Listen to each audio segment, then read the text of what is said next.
ദൈവപിതാവിനാൽ ആകർഷിക്കപ്പെട്ട് പരിശുദ്ധമ്മ ജീവനോടെ പ്രത്യക്ഷപ്പെട്ട ഈ ആലയത്തിൽ നമ്മെ ഒരുമിച്ച് കൂട്ടിയ ദൈവപിതാവിൻ്റെ സ്നേഹത്തിന് നമുക്ക് ഹൃദയത്തിൽ നന്ദി പറയാം.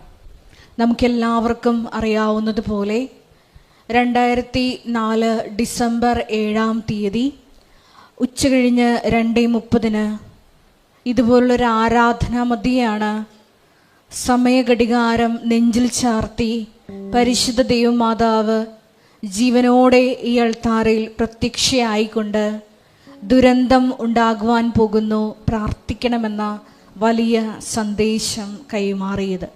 അതുകൊണ്ട് തന്നെ ഓരോ ആരാധനയിലും ദൈവമക്കൾക്ക് വേണ്ടി പരിശുദ്ധ അമ്മ ഏറെ പ്രത്യേകമായി മധ്യസ്ഥം പ്രാർത്ഥിക്കുന്ന വലിയ ആരാധന മണിക്കൂറിലേക്കാണ് നമ്മൾ ഭക്തിപൂർവ്വം പ്രവേശിക്കാൻ പോകുന്നത്.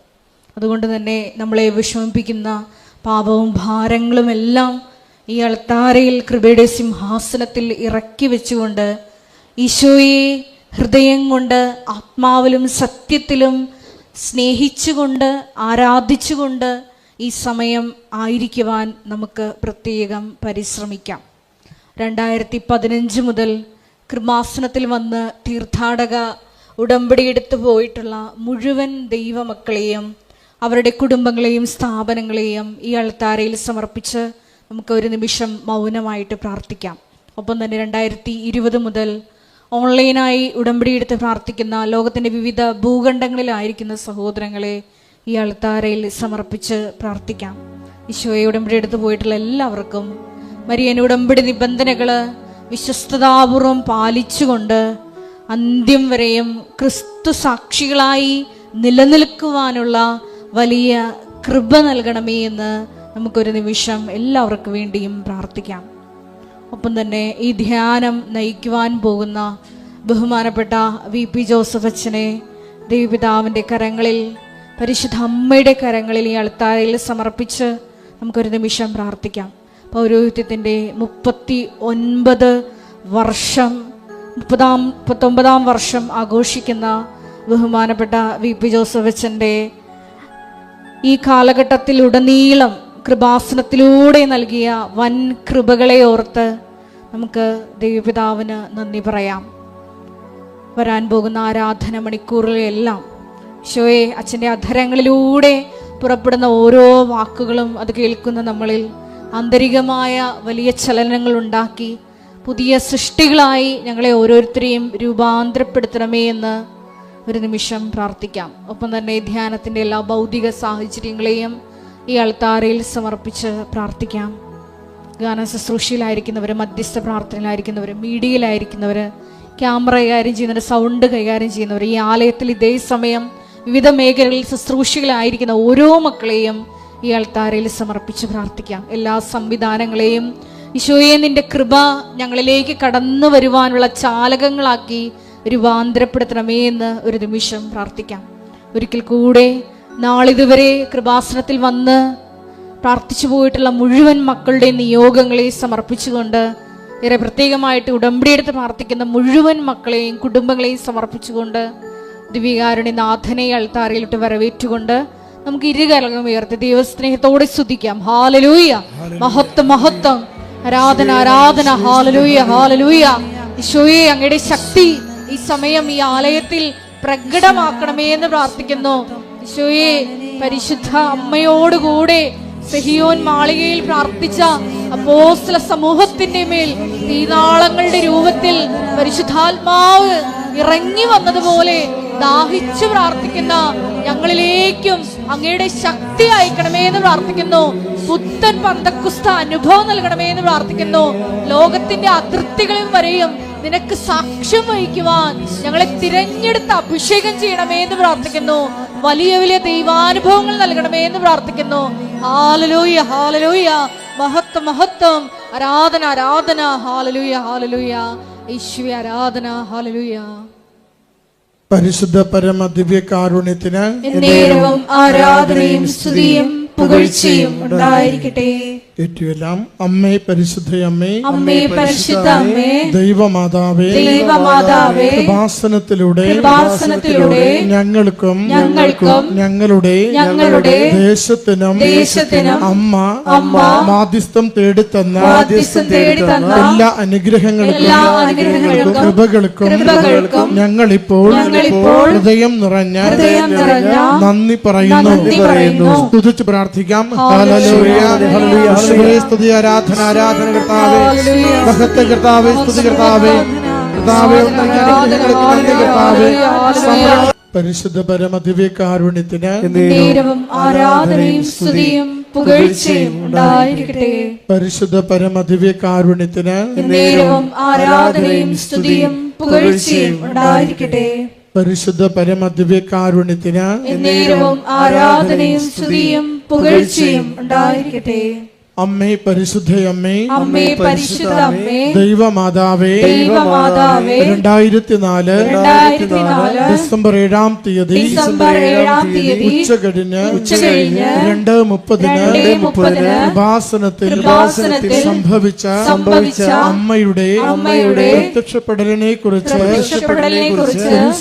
തിരുസഭയ്ക്ക് സമർപ്പിച്ചിരിക്കുന്ന പഠനരേഖകളുടെ വസ്തുനിഷ്ഠവും ദൈവശാസ്ത്ര പ്രകാരമുള്ളതുമായ അന്വേഷണ പഠനങ്ങൾ നടത്തി ആ പ്രത്യക്ഷപ്പെടലിലൂടെ പ്രകടമായ ദൈവമാതാവിന്റെ പ്രത്യേക കരുതലും സംരക്ഷണവും വെളിപ്പെടുത്തുന്ന പീഡിതരുടെ ആശ്വാസവും പ്രവാചകന്മാരുടെ രാജ്ഞിയും വാഗ്ദാനത്തിന്റെ പേടകവും പ്രപഞ്ച പ്രകൃതിയുടെ മാതാവുമായ പരിശുദ്ധമ്മയുടെ ഭക്തി തിരുസഭയിൽ കൂടുതൽ പ്രചരിച്ച് ജീവിതത്തിന്റെ ദുരന്ത അവസ്ഥകളിൽ അകപ്പെട്ട് കഴിയുന്ന അനേകായിരം മക്കൾക്ക് ദൈവത്തിന്റെ സാന്നിധ്യവും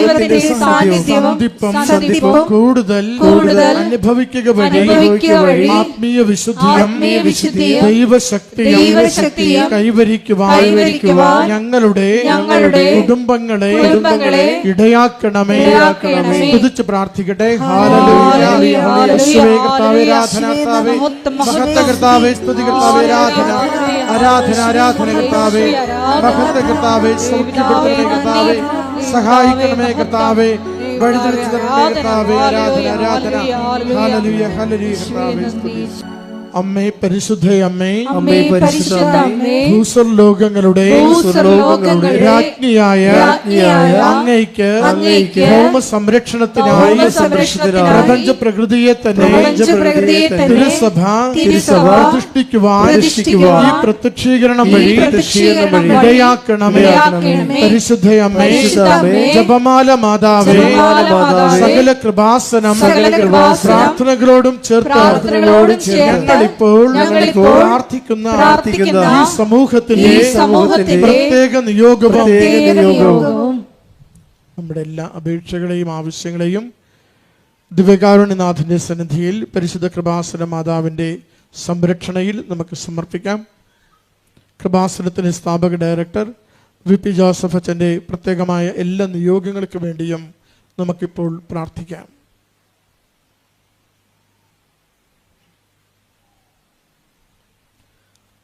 അമ്മയുടെ പ്രത്യക്ഷീകരണത്തിന്റെ ഈ അനുഗ്രഹവേളയിൽ ഞങ്ങൾക്ക് സാധിച്ചു തരുവാൻ കനിയണമേ. ആമേൻ. സ്തുതിച്ച് പ്രാർത്ഥിക്കട്ടെ.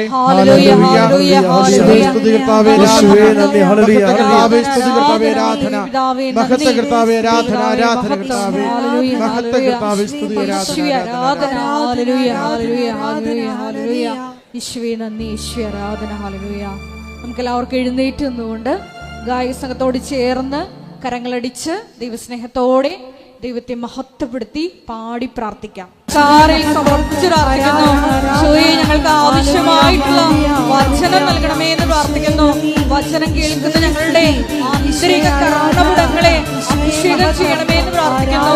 വചനം സ്വീകരിക്കുവാൻ ഞങ്ങളുടെ ഹൃദയങ്ങളെ ഒരുക്കണമേ എന്ന് പ്രാർത്ഥിക്കുന്നു. ഷെക്കിന ടെലിവിഷനിലൂടെയും ഹലോ ടെലിവിഷനിലൂടെയും സോഷ്യൽ മീഡിയ പ്ലാറ്റ്ഫോമിലൂടെ എല്ലാം ശുശ്രൂഷയിൽ പങ്കെടുത്ത് വിവിധ സമയങ്ങളിൽ പ്രാർത്ഥിക്കുവാൻ പോകുന്ന മുഴുവൻ ദൈവമക്കളെയും ഏറ്റെടുക്കണമേ എന്ന് പ്രാർത്ഥിക്കുന്നു. ഹല്ലേലൂയ, ഹല്ലേലൂയ, ഹല്ലേലൂയ. ജീവിത ദുരിതങ്ങളിലൂടെ കടന്നു പോകുന്ന ഓരോ മക്കളെയും ഉടമ്പടി ജ്ഞാനത്തോട് ചേർത്ത് ആരാധനയോട് ചേർത്ത് ഞങ്ങൾ സമർപ്പിച്ച് പ്രാർത്ഥിക്കുന്നു. പരിശുദ്ധ അമ്മയുടെ വലിയ പ്രത്യക്ഷീകരണ സാക്ഷികളാക്കി ഓരോ ദുരിതങ്ങളിലൂടെയും കടന്നു പോകുന്ന മക്കളിൽ മാത്രപ്പെടുത്തണമേ എന്ന് പ്രാർത്ഥിക്കുന്നു. Hallelujah, hallelujah. മഹത്വം, മഹത്വം, ആരാധന, ആരാധന. ഹല്ലേലൂയ. വിശുദ്ധ പരമദിവ്യകാരുണ്യത്തിന് നേരവും ആരാധനയും സ്തുതിയും പുകഴ്ചയും ഉണ്ടായിരിക്കട്ടെ. പരിശുദ്ധ പരമദിവ്യകാരുണ്യത്തിന് നേരവും ആരാധനയും സ്തുതിയും പുകഴ്ചയും ഉണ്ടായിരിക്കട്ടെ. എൻ്റെ പൗരോഹിത്യം 39 വർഷം പൂർത്തിയാകുകയാണ്. 23-ാം തീയതി ആണ് ഞാൻ പൗരോഹിത്യം സ്വീകരിച്ചത്. അപ്പം ഈ 1985. അപ്പോൾ ഈ 85 ഡിസംബർ 23 മുതൽ ഇന്ന് 2024 ഡിസംബർ വരെ ഉള്ള ഈ ദൈവ അനുഭവത്തിൽ എനിക്ക് മനസ്സിലായ ഒരു സത്യം, ദൈവാനുഭവം ഒരു കോംപ്ലിക്കേറ്റഡ് സബ്ജക്റ്റ് അല്ല. മതപണ്ഡിതന്മാരും അക്കാഡമിഷ്യൻസുമാണ് ഇതിനെ വല്ലാത്ത രീതിയിൽ സങ്കീർണമാക്കി കളഞ്ഞത്. അവരന്വേഷിച്ച മേഖലയിലാണെങ്കിൽ പക്ഷേ പലപ്പോഴും ദൈവം ടാൻജിബിളുമല്ല. ക്രിസ്തുവിൻ്റെ പിതാവ് വളരെ ടാൻജിബിളാണ്, തൊടാൻ പറ്റും നമുക്ക്. അത് നമുക്ക് കൈകൊണ്ട് തൊടാൻ പറ്റും, കണ്ണുകൊണ്ട് കാണാൻ പറ്റും. ബൈബിൾ അവതരിപ്പിക്കുന്ന ദൈവവും അങ്ങനെയാണ്. ബുദ്ധി കൊണ്ട് തൊടാൻ പറ്റിയ ദൈവത്തെ ബൈബിൾ അവതരിപ്പിച്ചിട്ടില്ല. നമ്മളാണ് അതിനെ പഠന സബ്ജക്റ്റാക്കി മാറ്റി അത് അതിനെ വസ്തുവാക്കി മാറ്റി. പഠിക്കുമ്പോൾ ദൈവം ഒരു വസ്തുവായിട്ട് റെഡ്യൂസ് ചെയ്ത് വരും. ഒരു വ്യക്തി എന്ന നിലയിലേക്ക് ദൈവം ഒരു വസ്തുവായിട്ട് റെഡ്യൂസ് ചെയ്യും. കാര്യം നമുക്ക് പഠിക്കുന്ന ഓബ്ജക്റ്റാണല്ല, പക്ഷെ ഫീൽ ചെയ്യുന്ന ഒരു വ്യക്തിയാണ് ദൈവം. അതുകൊണ്ട് എപ്പോഴും സാക്ഷ്യത്തിനാണ് കൃപാസനത്തിൽ പ്രാധാന്യം.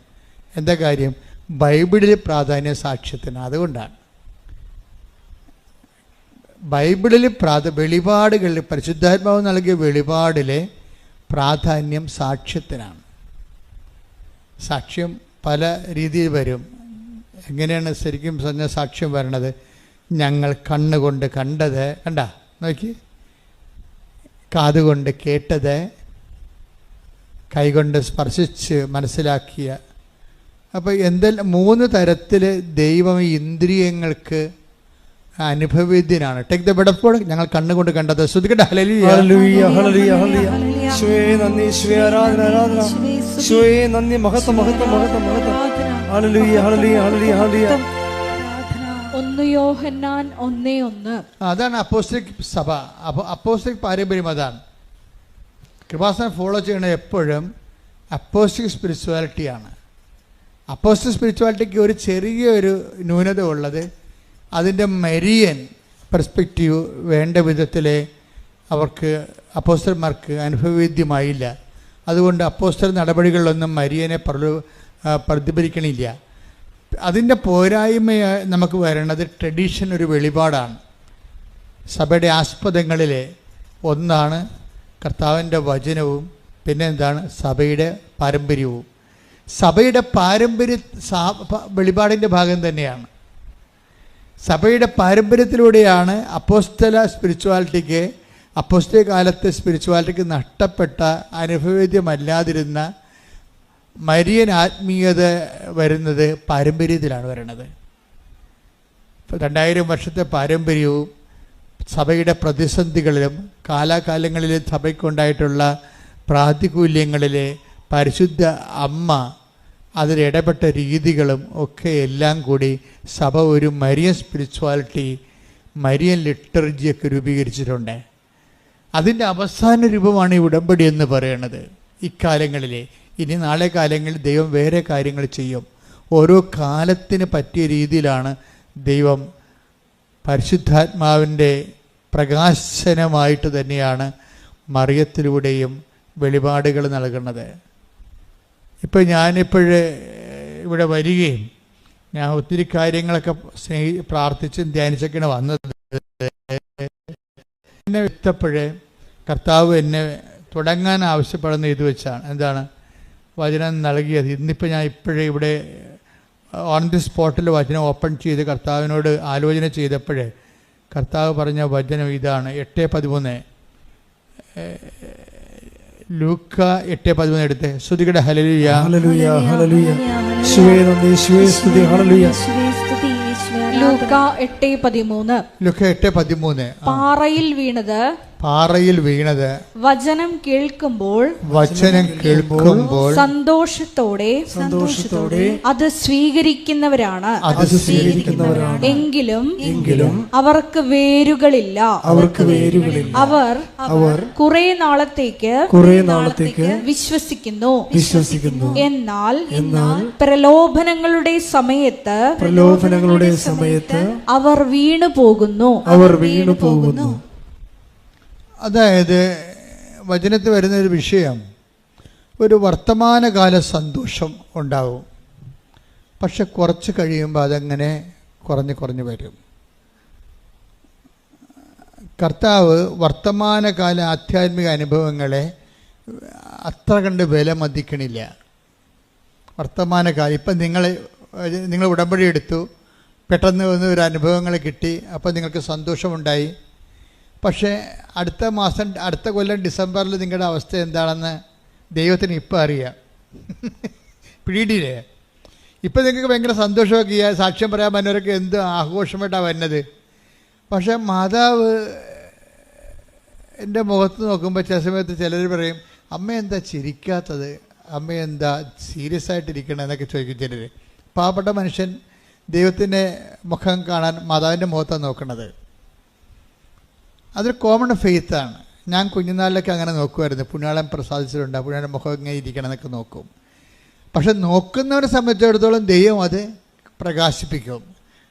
അതിൽ വിശ്വസിക്കുന്നവനെ സംബന്ധിച്ചിടത്തോളം ദൈവം അതാണ് അവൻ്റെ വെളിപാട് മാർഗം അതാണെന്ന് മനസ്സിലാക്കുമ്പോൾ ദൈവം അതിനെ ഉപയോഗിക്കും. സിമ്പിളാണത്.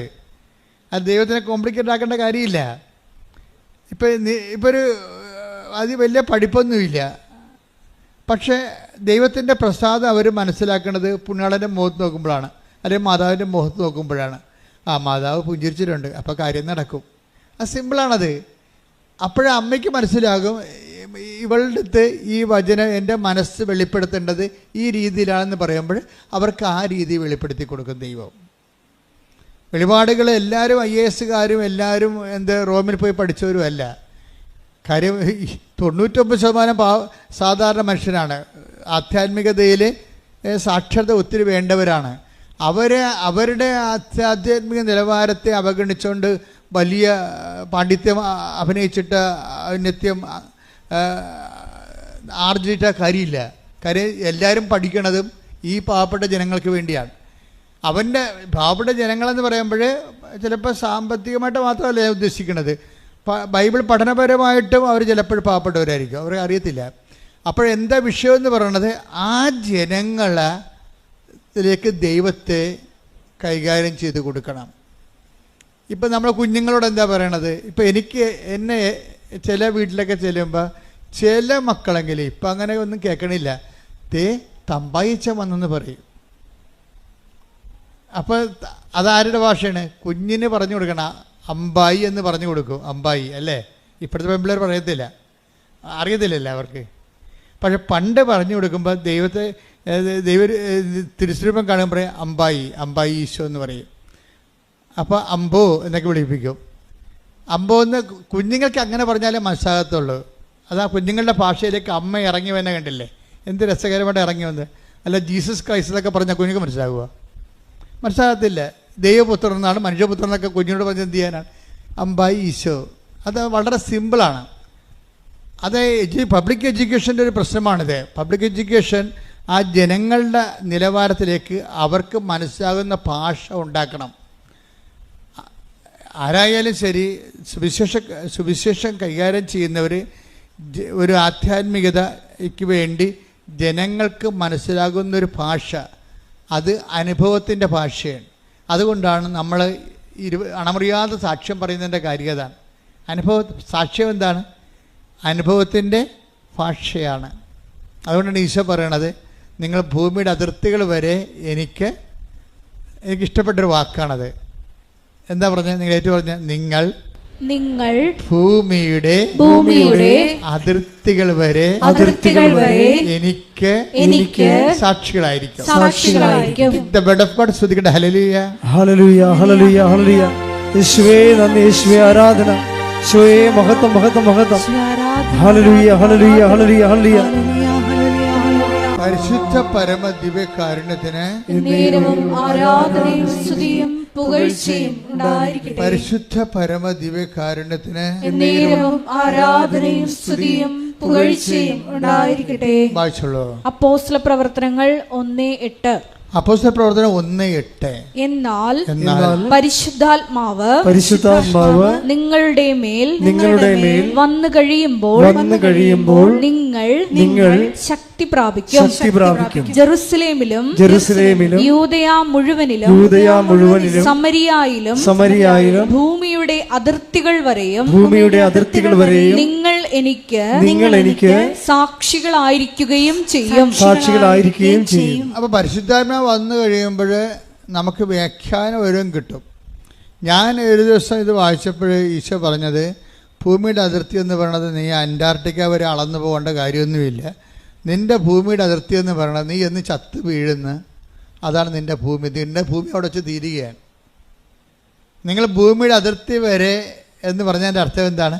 നമ്മുടെ ജീവിതകാലം മുഴുവനും എന്നാ നമ്മൾ ഈ ഭൂമിയിൽ നടക്കുന്ന അത്രയും കാലം നമ്മളെന്ന് നമ്മുടെ കണ്ണടയുന്നു, അന്ന് നമ്മുടെ ഭൂമിക്ക് അതിർത്തിയായി, ഭൂമി തീരുകയാണ്.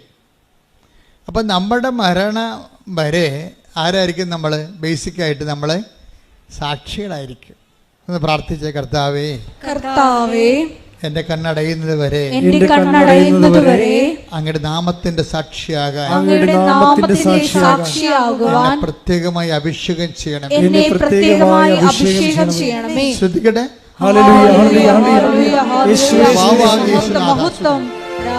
കർത്താവ് ഇന്ന് വെളിപാടായി നൽകിയ വചനം ഞാൻ വീണ്ടും നോക്കുകയായിരുന്നു.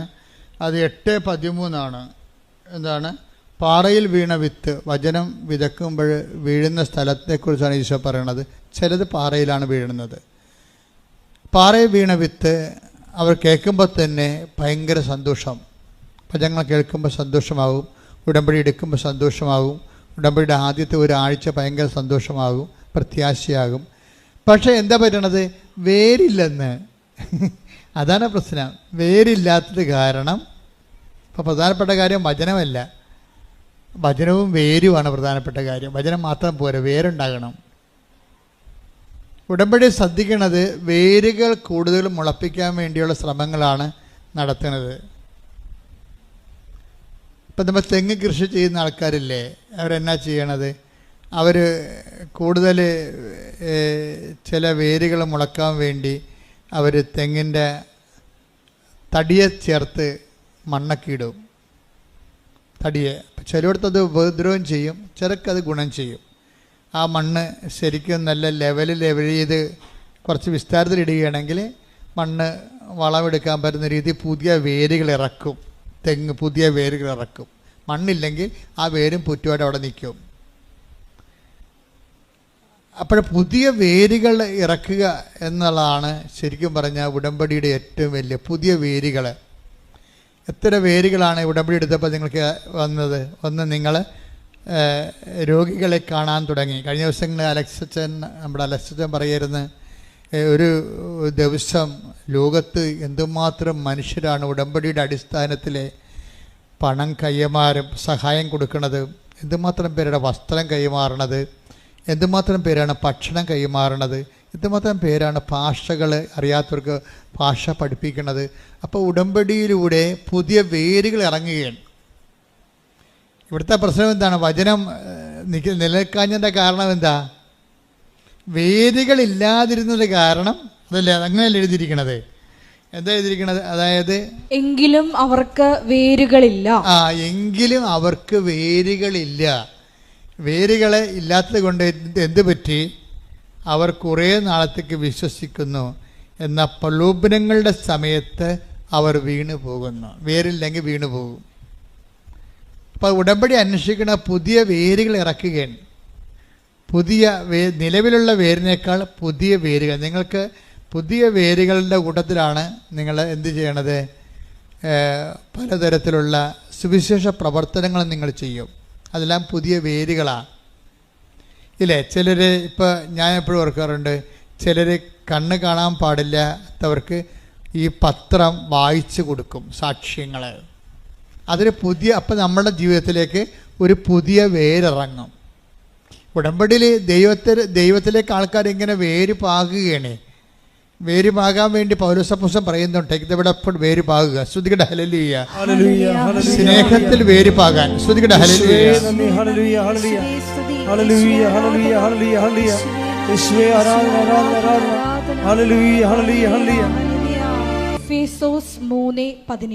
എഫേസ്യൻസ് ലേഖനം 3:17. വിശ്വാസം വഴി ക്രിസ്തു നിങ്ങളുടെ ഹൃദയങ്ങളിൽ വസിക്കണമെന്നും നിങ്ങൾ സ്നേഹത്തിൽ വേരുപാകി അടിയുറയ്ക്കണമെന്നും ഞാൻ പ്രാർത്ഥിക്കുന്നു. അപ്പോൾ ഉടമ്പടി ജീവിതത്തിന് വേണ്ടി പ്രാർത്ഥിക്കുന്ന ഭാഗമാണിത്. നമ്മുടെ ദൈവമായിട്ടുള്ള ഉടമ്പടി ജീവിതത്തിന് വേണ്ടി അപ്പോസ്തലൻ പ്രാർത്ഥിക്കുകയാണ്. എന്താ പ്രാർത്ഥിക്കണത്? ഒന്ന് വായിച്ചേ. വിശ്വാസം വഴി ക്രിസ്തു നിങ്ങളുടെ ഹൃദയങ്ങളിൽ വസിക്കണമെന്നും നിങ്ങൾ സ്നേഹത്തിൽ വേരുപാകി അടിയുറയ്ക്കണമെന്നും ഞാൻ പ്രാർത്ഥിക്കുന്നു. അത് വേരുകളില്ലാത്തതിനാൽ ഉണങ്ങിപ്പോകുന്നു എന്നാണ് 8:13 പറയുന്നത് അല്ലേ? ചിലർ പെട്ടെന്ന് വിശ്വസിക്കും, പക്ഷെ വേരുകളില്ലാത്തത് കൊണ്ട് അത് ഉണങ്ങിപ്പോകും. ഇപ്പോൾ എന്താ പൗലോസപ്പോസ്തലൻ ഇതിൻ്റെ കൂടെ പറയണത്? ഇത് ലൂക്കാൻ്റെ സുവിശേഷമാണ്. പൗലോസപ്പോസ്തലൻ ഇതിൻ്റെ കൂടെ സബോർഡിനേറ്റായിട്ട് പറയുന്നത് എന്താണ്? നിങ്ങൾ സ്നേഹത്തിൽ വേരുപാകി അടി ഉറക്കണം അല്ലേ? എഫേസ്യസ് 3:17 ഒന്ന് പറഞ്ഞ സ്നേഹത്തിൽ വേരുപാകി അടി ഉറക്കണം. അപ്പൊ അതുകൊണ്ടാണ് അടി ഉറച്ചില്ലെങ്കിൽ എന്ത് പറ്റും? വീണു പോകും. അതുകൊണ്ട് വീണു പോകണമെന്നാണ് പറയണത്. വേരില്ലാത്തത് കൊണ്ട് അത് വീണു പോകുന്നു. വീണു പോകാതിരിക്കാൻ എന്ത് ചെയ്യണം? അടി ഉറക്കണം. അടി ഉറക്കണമെങ്കിൽ എന്ത് ചെയ്യണം? സ്നേഹത്തിൽ വേരുപാകണം. Praise the Lord. ഈ സ്നേഹത്തിലെ വേരുപാകയിലാണ് നമ്മൾ എവിടെ നടക്കുന്നത്? നിങ്ങളുടെ കാരുണ്യ പ്രവർത്തികളിലൂടെ നടക്കുന്നത്. Praise the Lord. അതാണ് ഉടമ്പടി ജീവിതം. സ്നേഹത്തെ വേരുപാകുന്ന പരിപാടിയാണ് കാരുണ്യ പ്രവർത്തികളിലൂടെ നടക്കുന്നത്. അത് തന്നെയാണ്, കാരുണ്യ പ്രവൃത്തി തന്നെയാണ് ശരിക്കും പറഞ്ഞാൽ നമ്മുടെ വിശ്വാസ കൈമാറ്റം. കാര്യം ഏറ്റവും വലിയ കാരുണ്യ പ്രവൃത്തി. ഇവിടെ കാരുണ്യ വർഷമെന്നും പറഞ്ഞുകൊണ്ട് ഒരു വർഷം മാർപ്പാപ്പ ഉദ്ഘാടനം ചെയ്തായിരുന്നു. ഏത് വർഷമാണ് ഞാൻ മറന്നുപോയി. കരുണയുടെ വർഷം. അപ്പം ഞാൻ ഇവിടെ എനിക്ക് പരിശുദ്ധാത്മാവ് ഈ വിഷയം വന്നപ്പോൾ എന്നോട് പറഞ്ഞത് ഏറ്റവും വലിയ കരുണയെന്ന് പറയണത് ക്രിസ്തുവിനെ കൈമാറുന്നതാണ്, അല്ല ക്രിസ്തുവിൻ്റെ പേരിൽ എന്തെങ്കിലും ചരക്കുകൾ കൈമാറുന്നതല്ല. നമ്മൾ ഏറ്റവും അടിസ്ഥാനപരമായ കാരുണ്യം മനുഷ്യരാശിയോട് കാണിക്കണത് എന്താണ്? ക്രിസ്തുവിനെ കൈമാറുന്നതാണ്. അല്ല ക്രിസ്തുവിൻ്റെ പേരിൽ ഓർഫണേജ് ഉണ്ടാക്കുന്നതോ അതിൻ്റെ പേരിൽ വേറെ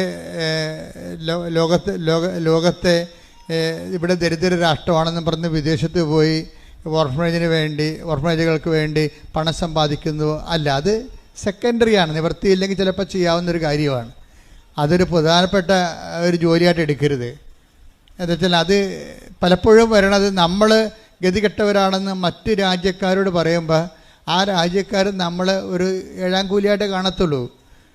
അത് അങ്ങനെ വരുമ്പോൾ സൂക്ഷിച്ചില്ലെങ്കിൽ നമ്മൾ മറ്റ് രാജ്യങ്ങളോട് പറയുമ്പോൾ നമ്മൾ സൂക്ഷിച്ചില്ലെങ്കിൽ അത് രാജ്യദ്രോഹ കുറ്റം പോലെ വരും. അതിപ്പോൾ ആര് ചെയ്താലും എപ്പോഴും നമ്മൾ ചെയ്യണത് നമ്മളെ സംബന്ധിച്ചിടത്തോളം ഈ സുവിശേഷം കൈമാറാൻ കപ്പാസിറ്റി ഉള്ള ആൾക്കാരാണ് നമ്മൾ എന്നുള്ളത് പ്രധാനപ്പെട്ട വിഷയമാണ്. അതുകൊണ്ട് തന്നെ സാമ്പത്തിക അഭിവൃദ്ധി കൈവരിക്കുക എന്നുള്ളതും പ്രധാനപ്പെട്ട വിഷയമാണ്. അതായത് സാമ്പത്തികം നഷ്ടപ്പെടുത്തി കിട്ടുന്ന സാമ്പത്തികം നഷ്ടപ്പെടുത്തി കളയാതെ അത് കൈവരിക്കുകയും നമ്മളുടെ കഴിവുകൊണ്ട് തന്നെ മറ്റുള്ളവർക്ക് കൊടുക്കാൻ കഴിയും. അതാണ് ഞാൻ ഉദ്ദേശിക്കുന്നത്. അല്ലാതെ അത് ചെയ്യുന്ന ആൾക്കാരെ കൊച്ചാക്കി കാണുകയല്ല. ഞാൻ ഉദ്ദേശിക്കുന്നത് ഇന്ന് ഈ കേരള സഭയ്ക്ക് തന്നെ കേരള സഭയുടെ സ്ഥാപനങ്ങളെ സപ്പോർട്ട് ചെയ്യാൻ കഴിയും. എന്നാ സംശയം? കേരള സഭയ്ക്ക് തന്നെ കേരള സഭയുടെ എല്ലാ സ്ഥാപനങ്ങളെയും സപ്പോർട്ട് ചെയ്യാൻ കഴിയുക മാത്രമല്ല അതിനുള്ള മനസ്സുകൊണ്ടിന്ന് കരിസ്മാറ്റിക് പ്രസ്ഥാനം ഒരു 50 കൊല്ലം ഈ ഭൂമിയിൽ ശുശ്രൂഷ ചെയ്ത് കഴിഞ്ഞപ്പോൾ നമ്മൾക്ക് അവശേഷിച്ച ഏറ്റവും വലിയ സംഭവം ജനങ്ങൾക്ക് കൈമാറ്റം ചെയ്യാനുള്ള, അതായത് മറ്റുള്ളവരെ സ്നേഹിക്കാനും കൈമാറാനുമുള്ള ഒരു കഴിവ് മുമ്പത്തേനേക്കാൾ കൂടി. അത് വലിയ സത്യമായൊരു കാര്യമാണത്. കാര്യം ഞാൻ ആ ഫീൽഡിൽ എത്രയോ വർഷങ്ങളുടെ നിൽക്കുന്നതാണ്. അപ്പോൾ അതിൻ്റെ ആ കാലത്തിനൊപ്പം സഞ്ചരിക്കുമ്പോൾ നമുക്ക് മനസ്സിലാകണത് ക്രിസ്തുവിനെ കൈമാറാൻ എത്രയോ 109 ആതുരാലയങ്ങൾ സ്ഥാപിക്കപ്പെട്ടിരിക്കുന്നു. നമ്മളെ ഒരു സ്ഥാപനവൽക്കരണം ഇന്നല്ലെങ്കിൽ നാളെ സഭയ്ക്ക് ബാധ്യതയാകുമെന്ന് മനസ്സിലാക്കിയിട്ടാണ് ഉടമ്പടിയിലെ സ്ഥാപനം നിങ്ങൾ തന്നെയാണെന്ന് പറയും. ഇതിന് പ്രത്യേക ഒരു സംവിധാനം ഉണ്ടാക്കണില്ല. മറിച്ച് ക്രിസ്തുവിനെ സ്വീകരിച്ച നിങ്ങളിവിടെ കൊണ്ടുവന്നിട്ട് അതിനൊരു ഡയറക്ടറിനെയും സെക്രട്ടറിയെയും വെച്ചിട്ട് ഞങ്ങളത് പൂള് ചെയ്യാമെന്നുള്ള സംഭവം അത് ആദിമസഭയിൽ നിലനിന്നിരുന്ന സംവിധാനമാണ്. പക്ഷേ അപ്പോഴെന്താ പറ്റുമെന്ന് വെച്ച് കഴിഞ്ഞാൽ ആ വ്യക്തികൾ സുവിശേഷം കൈമാറുന്നു, സുവിശേഷം ആകുക, സുവിശേഷമേകുക എന്ന ആ ഒരു തിയറിയിൽ സുവിശേഷ കൈമാറ്റത്തിന് വ്യക്തികൾ എക്വിപ്ഡാകണം. അതാണ് ഉടമ്പടി എടുക്കുന്ന ഓരോ വ്യക്തികളും അതിനാവതില്ലെങ്കിൽ ആ പണിക്ക് പോകരുതെന്ന് ഞാൻ കർശനം പറയുന്ന കാര്യം അതാണ്. ചുമ്മാ പ്രത്യക്ഷ പ്രാർത്ഥനയും ചെല്ല് ഇരുട്ട് മൂലക്ക് ഇരിക്കാൻ വേണ്ടിയാണെങ്കിൽ ഉടമ്പടി എടുക്കരുത്. ഉടമ്പടി എന്ന് പറയണത് അവൻ പറയണത് പോലെ ചെയ്യണ കാര്യമാണ്, അല്ലാതെ ചൊല്ലണ കാര്യമല്ല. അതുകൊണ്ട് തന്നെ ചെയ്യണമെങ്കിൽ എന്ത് വേണം? ചെയ്യണം എന്തിനു വേണ്ടിയാണ്? സ്നേഹം ഉണ്ടെങ്കിൽ മാത്രമേ അങ്ങനെ ചെയ്യാൻ പറ്റത്തുള്ളൂ. അതുകൊണ്ടാണ് എഫേസ്യൻസിൻ്റെ 3:17 വായിച്ചത്, നിങ്ങൾ സ്നേഹത്തിൽ വേരുപാകി അടിയുറക്കണം. ഉടമ്പടിയിലുള്ള ആൾക്കാർ വസ്ത്രമില്ലാത്തവർക്ക് വസ്ത്രം കൊടുക്കുന്നുണ്ട്, ഭക്ഷണമില്ലാത്തവർക്ക് ഭക്ഷണം കൊടുക്കുന്നുണ്ട്, ആശുപത്രി അതുപോലെ തന്നെ ഓരോരുത്തരെയും പറ്റുന്ന പോലെ സാമ്പത്തികമായി സഹായിക്കുന്നുണ്ട്. പക്ഷേ അതൊക്കെ ചെയ്യുമ്പോൾ നിങ്ങൾ ശ്രദ്ധിക്കേണ്ട കാര്യം അത് ചെയ്യേണ്ട സ്പിരിറ്റാണ് പ്രോബ്ലം. ഞാൻ ഉടമ്പടി എടുത്തതുകൊണ്ട് ഞാനൊരു വസ്ത്രം മറ്റേ കൊടുക്കുന്നു, ഞാൻ ഉടമ്പടിയിലായിരിക്കുന്നത് കൊണ്ട് അങ്ങനെ ചെയ്യുന്നു. അങ്ങനെ വന്നു കഴിഞ്ഞാൽ അത് സ്നേഹത്തിനല്ല പ്രാധാന്യം, ഉടമ്പടിക്കായിരിക്കും പ്രാധാന്യം. ഉടമ്പടിക്ക് പ്രാധാന്യം എന്ന് വെച്ച് കഴിഞ്ഞാൽ ഞാനിങ്ങനെ ചെയ്യുമ്പോൾ ദൈവം പ്രസാദിച്ച് ദൈവം എനിക്ക് ജോലി തരും. അപ്പോൾ ആർക്കാണ്? നിങ്ങൾക്കാണ് പ്രാധാന്യം. ആരാണ് സ്നേഹിക്കണത്? നിങ്ങളെയാണ് സ്നേഹിക്കണത്. അതാണ് വിഷയം വന്നിരിക്കുന്നത്. അപ്പോൾ ഉടമ്പടി പ്രകാരം നിങ്ങളെ മറ്റുള്ളവരെ സഹായിക്കുമ്പോൾ ദൈവസ്നേഹത്തിലാണ് വേര് പാകേണ്ടത്. അത് ഉടമ്പടി ഇല്ലെങ്കിലും ആ 90 ദിവസം കഴിഞ്ഞാലും ഞാൻ വീണു പോകാതെ അതേ അരൂപിൽ തന്നെ ജീവിക്കും എന്ന് പറഞ്ഞേ. കർത്താവേ 90 ദിവസം കഴിഞ്ഞാലും ഉടമ്പടി പുതുക്കക്കാലം കഴിഞ്ഞാലും ഞാൻ ദൈവസ്നേഹത്തിന്റെ പരസ്നേഹത്തിന്റെ സാക്ഷികളായി ജീവിക്കും. അമ്മേ പരിശുദ്ധമ്മേ, എന്നെ സഹായിക്കണം. ശ്രുതികട ഹല്ലേലൂയ.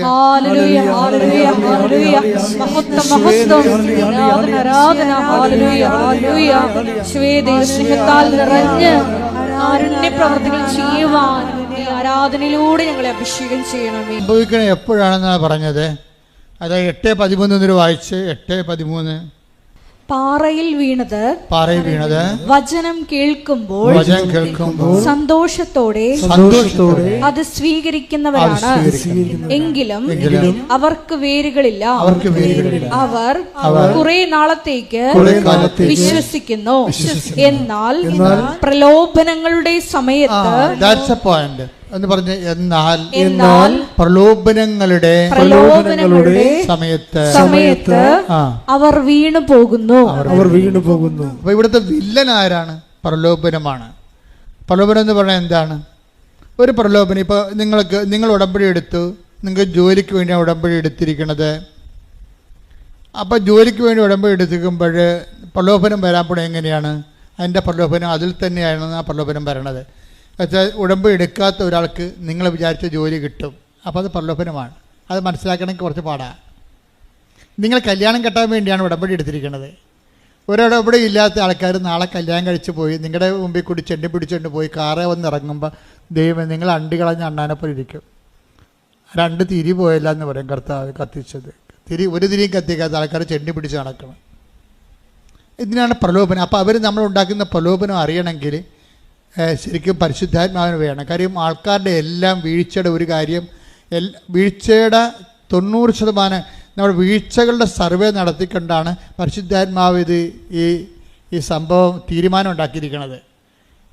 വെളിപാടൻ ഭജനമെന്ന് പറയുന്നത് പരിശുദ്ധാത്മാവല്ലേ ചെയ്യണത്. പരിശുദ്ധാത്മാവ് എന്ന് പറയുമ്പോൾ സുപ്രീം കോടതി ഫുൾ ബെഞ്ചിലുള്ള തീരുമാനമാണ്. പരിശുദ്ധാത്മാവ് സർവേ നടത്തിയപ്പോൾ കണ്ടുപിടിച്ചത് എന്താണ്? ആൾക്കാർ വീണു പോകാൻ കാരണം എന്താണ്? പ്രലോഭനമാണ്. അതാ സംഭവം. പ്രാർത്ഥിച്ച നമ്മുടെ അണ്ടികളഞ്ഞ അണ്ണാനെപ്പോലെയും പ്രാർത്ഥിക്കാത്തവൻ രക്ഷപ്പെട്ടു പോവുകയും ചെയ്യും. ഇതിനേക്കാൾ വലിയ പ്രലോഭനം എന്തുണ്ട്? ഇത് ദൈവം തന്നെ കരുതിക്കൂട്ടി ചിലപ്പോൾ നിങ്ങൾക്കൊരു പ്രലോഭനം തന്നെന്ന് വരും. പ്രലോഭിപ്പിക്കണ ദൈവത്തിൻ്റെ പരിപാടി അല്ലെന്ന് പറയാനും വളർച്ചയുടെ ഭാഗമായിട്ട് ഇത് അഭിനിവാര്യമായൊരു ഘടകമാണ്. വളർച്ചയുടെ യേശുക്രിസ്തുവിനെ പോലും പ്രലോഭനങ്ങളിൽ നിന്ന് ഒഴിവാക്കാൻ ദൈവത്തിന് പറ്റിയില്ല. അതാണ് പ്രശ്നം. ഈ മനുഷ്യത്വം ദൈവികതയിലേക്ക് ഒരു ട്രാൻസിഷൻ സംഭവിക്കുമ്പോൾ അതിൻ്റെ അകത്ത് അനിവാര്യ ഘടകമാണ് ടെംപ്റ്റേഷൻ.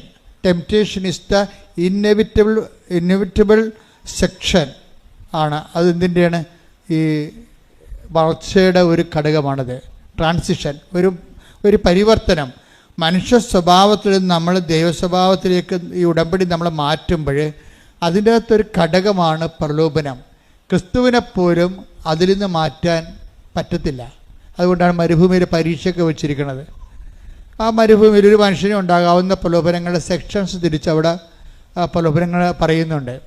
ശരിക്കും പറഞ്ഞാൽ ആ പിശാചിനെ ക്രിസ്തു ഇപ്പോൾ പ്രലോഭനം എന്തുകൊണ്ട് ദൈവത്തിൽ നിന്ന് വരുന്നതെന്ന് ഞാൻ പറഞ്ഞതിൻ്റെ കാരണം വെച്ച് കഴിഞ്ഞാൽ, ദൈവത്തിൽ ഇപ്പം പിശാച് ആണ് യേശുവിനെ പ്രലോഭിപ്പിച്ചതെന്ന് നമ്മൾ പറയുന്നുണ്ടെങ്കിലും അത് ശരിക്കും പറഞ്ഞാൽ ദൈവത്തിൽ നിന്നുള്ള ഒരു പ്രലോഭനമാണെന്ന് ഞാൻ പറയും. അതിന് പറയാൻ കാരണം പരിശുദ്ധാത്മാവിൻ്റെ പഴയ അക്കൗണ്ടുകളാണ്. പരിശുദ്ധാത്മാവ് തന്നെയല്ല ഈ പഴയ നിയമം പുതിയ നിയമം എഴുതിയിരിക്കണത്. ഈ പഴയ നിയമത്തിലെ പരിശുദ്ധാത്മാവിൻ്റെ പഴയ അക്കൗണ്ടിൽ ജോബിൻ്റെ അടുത്തേക്ക് പിശാചാണ് വരണത്, ഇല്ലേ? ജോബിൻ്റെ അടുത്ത് പിശാച് വരുമ്പോൾ ദൈവം പിശാചിനോട് ചോദിക്കേണ്ട ഒരു ചോദ്യമുണ്ട്. എന്താണ്? നീ എൻ്റെ ദാസനായ ജോബിനെ കണ്ടോ? അപ്പോൾ ഉടനെ ദൈവത്തോട് പിശാച് പറയും, ദൈവം എന്താ ഉദ്ദേശിച്ചത് എനിക്ക് മനസ്സിലായി. അവൻ ഇന്ന് വരെ ദൈവത്തെ തള്ളി പറഞ്ഞിട്ടില്ല, അവൻ നീതിമാനാണെന്നല്ലേ. അതിൻ്റെ കാരണം നീ അവന് ചുറ്റും വേലി കെട്ടി വെച്ചിരിക്കണ കൊണ്ടല്ലേ? വേലി കെട്ടി വെച്ചിരിക്കണ കൊണ്ടല്ലേ? അവൻ്റെ സമ്പത്തിന് ചുറ്റും നീ വേലി കെട്ടി. അവൻ്റെ മക്കൾക്ക് ആർക്കും ഒരു കുഴപ്പമില്ല, അവൻ്റെ സമ്പത്തിന് നഷ്ടമൊന്നുമില്ല, അവൻ്റെ ആരോഗ്യത്തിന് കുഴപ്പമൊന്നുമില്ല. നീ ആ വേലി ഒന്ന് പൊളിച്ച് ജോബിൻ്റെ ശരീരത്തിൽ ഞാൻ തൊട്ട് കഴിഞ്ഞാൽ അപ്പം തന്നെ അത് കുട്ടം പിടിക്കും. അപ്പോഴവൻ നിന്നെ തള്ളിപ്പറഞ്ഞാൽ ഞാൻ കാണിക്കാം. അവൻ്റെ മക്കളെ ഞാൻ കൈകൊണ്ട് അവൻ പിടച്ചല്ലേ ഇടിപെട്ട് കയറ്റി മരിക്കും. അപ്പോൾ അവൻ നിന്നെ തള്ളിപ്പറഞ്ഞ് ഞാൻ കാണിക്കാം. ഇങ്ങനെ പറഞ്ഞപ്പോൾ ദൈവം പറഞ്ഞു, ശരി, ഞാൻ വേലി പൊളിക്കാൻ നിന്നെ അനുവദിച്ചിരിക്കുന്നു. അപ്പോൾ ആരാണ് ജോബിനെ പരീക്ഷിക്കാൻ വേണ്ടി അനുവദിച്ചത്? പിശാചല്ല, ദൈവമല്ലേ? അതാ സംഭവം. അപ്പോൾ ക്രിസ്തുവിൻ്റെ അടുത്തും പിശാച് വരുന്നത് ദൈവത്തിൻ്റെ ഒരു കൺസെൻറ്റോട് കൂടിയാണ്. അല്ലാതെ എൻ്റെ ഒരു സ്വകാര്യമായ ആലോചന ഇപ്പം കിട്ടിയേ പറയണമല്ല, ഞാൻ പഠിച്ചു വെച്ച് പറയണമല്ല ഇത്. എന്ന് വെച്ചാൽ നമുക്കൊരു പ്രലോഭനം വരുമ്പോൾ അതിൻ്റെ കാരണം മുഴുവൻ നമ്മളാണെന്ന് പറയരുത്. ദൈവം തന്നെ നമ്മൾക്ക് അപ്ഗ്രേഡ് ട്രാൻസിഷനിൽ ടെംപ്റ്റേഷൻ തരും, നമുക്കൊന്ന് അപ്ഗ്രേഡ് ചെയ്യാൻ വേണ്ടി. നമ്മൾ ഈ വളർച്ചയാണല്ലോ അത് മുമ്പേ. കാര്യം ആധ്യാത്മിക ജീവിതം വളർച്ചയാണ്. ദൈവ പൈതലാണ് നമ്മളെങ്കിൽ പൈതൽ എപ്പോഴും വളർന്നുകൊണ്ടേയിരിക്കും. ദൈവ പൈതലാണ് നമ്മളെ. അപ്പോൾ ദൈവ പൈതലിൻ്റെ ഒരു പ്രത്യേകത എന്താ? ബയോളജിക്കൽ ഗ്രോത്ത് ഉണ്ടാവും, അതുപോലെ സ്പിരിച്വൽ ഗ്രോത്ത് ഉണ്ടാവും, വളർച്ച ഉണ്ടാവും. വളർച്ച ഉണ്ടാകണം മുഴുവനും ഈ ട്രാൻസിഷനിൽ ടെംപ്റ്റേഷൻ വന്നുകൊണ്ടിരിക്കും. അത് ചിലപ്പോൾ സ്വാഭാവികമായിട്ടുണ്ടാകും, ചിലപ്പോൾ ദൈവം കരുതിക്കൂട്ടി നമുക്ക് തരും. അപ്പോൾ കരുതിക്കൂട്ടി തരുമ്പോൾ നമ്മളെ ശ്രദ്ധിക്കണമെങ്കിൽ പരിശുദ്ധാത്മാവ് നമുക്ക് മസ്റ്റാണ്. പരിശുദ്ധാത്മാവാണ് ഇത് വിവേചിക്കുന്നത്. പരിശുദ്ധാത്മാവ് വിവേചിച്ച് പറയും. ഇപ്പം തന്നെ ഞാൻ എപ്പോഴും ഓർക്കുവേ, അതായത് ഈ രണ്ട് യാക്കോബിനെയും യോഹന്നാനെയും സമറിയായിലൂടെ പറഞ്ഞു വിട്ടത് ആരാണ്? ക്രിസ്തുവല്ലേ പറഞ്ഞു വിട്ടത്. ജെറുസലേമിലേക്ക് പോവുകയാണ്, വഴിയൊരുക്കണം, വീടൊരുക്കണം, രാത്രി താമസിക്കണം എന്നൊക്കെ പറഞ്ഞുകൊണ്ട് അവരെ പറഞ്ഞു വിട്ടത് ആരാണ്? ക്രിസ്തു, ഈശോ തന്നെ പറഞ്ഞു വിട്ടത്. അവർ കൊടുവാളും വടിവാളുമായിട്ട് ഇവന്മാരുടെ പെടലിൽ വെട്ടാൻ വേണ്ടി ഇരിക്കണം എന്നറിയാവുന്നത് ആർക്കാണ്? ക്രിസ്തുവിനാണ്. അപ്പോൾ അതിൻ്റെ അർത്ഥം വടിവാളിൻ്റെ താഴേക്ക് ഇവരെ പറഞ്ഞു വിട്ടതല്ലേ ശരിക്കും പറഞ്ഞാൽ. എന്തുകൊണ്ടാണ് പറഞ്ഞു വിട്ടതിൻ്റെ കാര്യം? ഇവന്മാരിപ്പോഴും ശിഷ്യന്മാരായിട്ടില്ല. അതാണ് പ്രശ്നം. ശിഷ്യന്മാരാണെന്ന് പറഞ്ഞിങ്ങനെ അഭ്യാസം കാണിച്ച് വിഷം കെട്ടി നടക്കണതല്ലാതെ they are not actual disciples. അവർക്ക് ഇപ്പോഴും വൈരാഗ്യമുണ്ട്, വിദ്വേഷമുണ്ട്.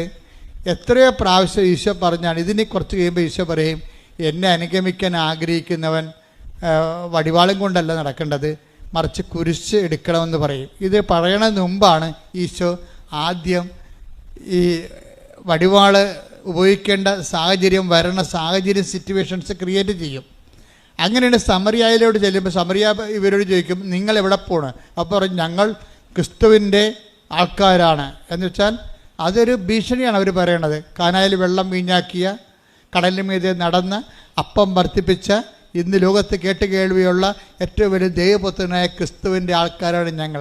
അപ്പോൾ സമരക്കാർ അന്ന് ഇവിടെ വില പോകത്തില്ല, ഇതിൻ്റെ പാട് തിരക്കാൻ പറയും. ഇവിടെ കൂടി പോകണമെന്നുണ്ടെങ്കിൽ മൗണ്ട് ഗെറിസിമിൽ ആരാധിക്കണം, അല്ല ജെറുസലേമിൽ ആരാധനയ്ക്ക് ഞങ്ങൾ അംഗീകരിക്കത്തില്ല. ഞങ്ങളുടെ അംഗീകാരമുള്ള ആരാധന ഗെറിസിം മലയിലാണ് ഉള്ളത്. ഗെറിസിം മലയിൽ ആരാധിക്കാൻ പറ്റുമെങ്കിൽ മാത്രം അത് പറ്റത്തില്ല എന്ന് പറയുന്നത് ഇവർ അത് വിഗ്രഹ ആരാധന എന്ന് പറഞ്ഞിട്ട് ഇവർ പറയും. അപ്പോൾ പറയും, അങ്ങനെ പോകണമെങ്കിൽ കൈകാര്യം പറ്റുമെന്ന് അവർ പറയും. അപ്പോഴിവർക്ക് പറഞ്ഞിട്ട് പറയും, സ്വർഗത്തിൽ നിന്ന് അഗ്നി ഇറങ്ങി തീയും ഗന്ധകം ഇറങ്ങി ഇവർ നശിപ്പിക്കണമെന്ന് പറയും. അപ്പോൾ ഈശോക്ക് മനസ്സിലാകും, ഈ ആൾക്കാരെ നശിപ്പിക്കാനുള്ള അരൂപി ഇപ്പോഴും ഇവരുടെ കയ്യിൽ ഉണ്ട്, ഇല്ലേ? അതുകൊണ്ട് ഈ നശിപ്പിക്കാനുള്ള അരൂപി, ആൾക്കാരുടെ വെറുപ്പ് ഇപ്പോഴും നിങ്ങളുടെ കയ്യിൽ ഉണ്ടെങ്കിൽ ഉടമ്പടി വർക്കൗട്ട് ചെയ്യത്തില്ല. പറഞ്ഞ മനസ്സിലായോ? ഉടമ്പടി ദൈവം ബയലാറ്ററൽ എഗ്രിമെൻ്റ് അല്ലേ? ഉടമ്പടി ദൈവം വിശുദ്ധനായ നീ എൻ്റെ മുമ്പാകെ നടക്കണമെന്നല്ലേ ഉടമ്പടി. എബ്രാഹത്തോട് എന്താ പറഞ്ഞത്? 17:1 നീ എൻ്റെ ഉൽപ്പത്തി പുസ്തകം, നീ എൻ്റെ മുമ്പാകെ നടക്കണം. എന്താണ്? വിശുദ്ധനായിരിക്കുക.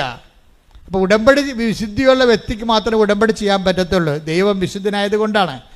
ഇവരുടെ ഉള്ളിൽ വൈരാഗ്യം, വിദ്വേഷവും, ചതിയും, അഹങ്കാരവും, മുൻകോപവും ഉള്ളത് കൊണ്ട് അത് ഇവരെ കൊണ്ട് തന്നെ പുറത്തെടുപ്പിക്കാൻ വേണ്ടി കരുതിക്കുട്ടി ഇവർക്കൊരു പ്രലോഭനം കൊടുക്കുകയാണ്. എന്താ കൊടുക്കണത്? ആ സമറിയായിലൂടെ വിടുകയാണ്. ഈശോക്കറിയാം അവിടെ വടിവാളുമായിട്ട് ആൾക്കാർ നിൽക്കുന്നുണ്ടെന്ന്. ആ വടിവാളിൻ്റെ നേരെ ഇവരെ വിടുകയാണ്. അപ്പോൾ അവർ വെട്ടുമെന്ന് പറയുമ്പോൾ പറയും, ഇവർ തിരിച്ചു വരും. കർത്താവെ, സ്വർഗത്തിൽ നിന്ന് അഗ്നി ഇറങ്ങി ഏലിയയെപ്പോലെ, ഏലിയാണല്ലോ അഗ്നി ഇറക്കിയ ആളെ, അപ്പോൾ ആ ഏലിയയെപ്പോലെ ഇവരെ നശിപ്പിക്കാൻ ഞങ്ങൾ കൽപ്പിക്കട്ടെ, അതിന് അധികാരം തരാൻ പറയും. എന്നുവെച്ചാൽ അവരെ കൊല്ലാനുള്ള അധികാരം ചോദിക്കുകയാണ്. അപ്പോൾ ഈശോ ചോദിക്കുന്നത് എന്താണ്? എന്ത് അരൂപിയാണ് നിങ്ങൾക്കുള്ളതെന്ന് നിങ്ങൾക്ക് അറിയത്തില്ല. എന്ത് അരൂപിയാണുള്ളത്? കൊല്ലണ അരൂപി എന്താണ്? നശിപ്പിക്കണ അരൂപി എന്താ? കൊല്ലാനും നശിപ്പിക്കാനുമാണ് കള്ളം വരുന്നതെന്ന് ഈശോ പറഞ്ഞില്ലേ? ആ അരൂപിയാണ് കക്ഷികൾക്കുള്ളത്. അത് കർത്താവിനറിയാം. ഇവർ ഉടമ്പടി ജീവിക്കണേ, പക്ഷേ കൈയിരിപ്പ് മോശമാണ്. യോഹന്നാൻ 10:10 എന്താ പറയണേ? 10:10 അരൂപി എന്താണ്? കൊല്ലാനും നശിപ്പിക്കാനുമാണ് കള്ളം വരുന്നത്. അപ്പോൾ അഗ്നി ഇറങ്ങി നശിപ്പിക്കട്ടെ എന്ന് ചോദിക്കുമ്പോൾ ഇവിടെ ഉള്ളിലുള്ള ആളുടെ അരൂപി എന്താണ്? സാത്താന്യമായ അരൂപിയാണ് ഇവർക്കുള്ളത്. ഇവരെയും വെച്ചുകൊണ്ട് ഇനി മുന്നോട്ട് പോകാൻ പറ്റത്തില്ലെന്നാണ് ഈശോ പച്ച മലയാളത്തിൽ പറഞ്ഞത്.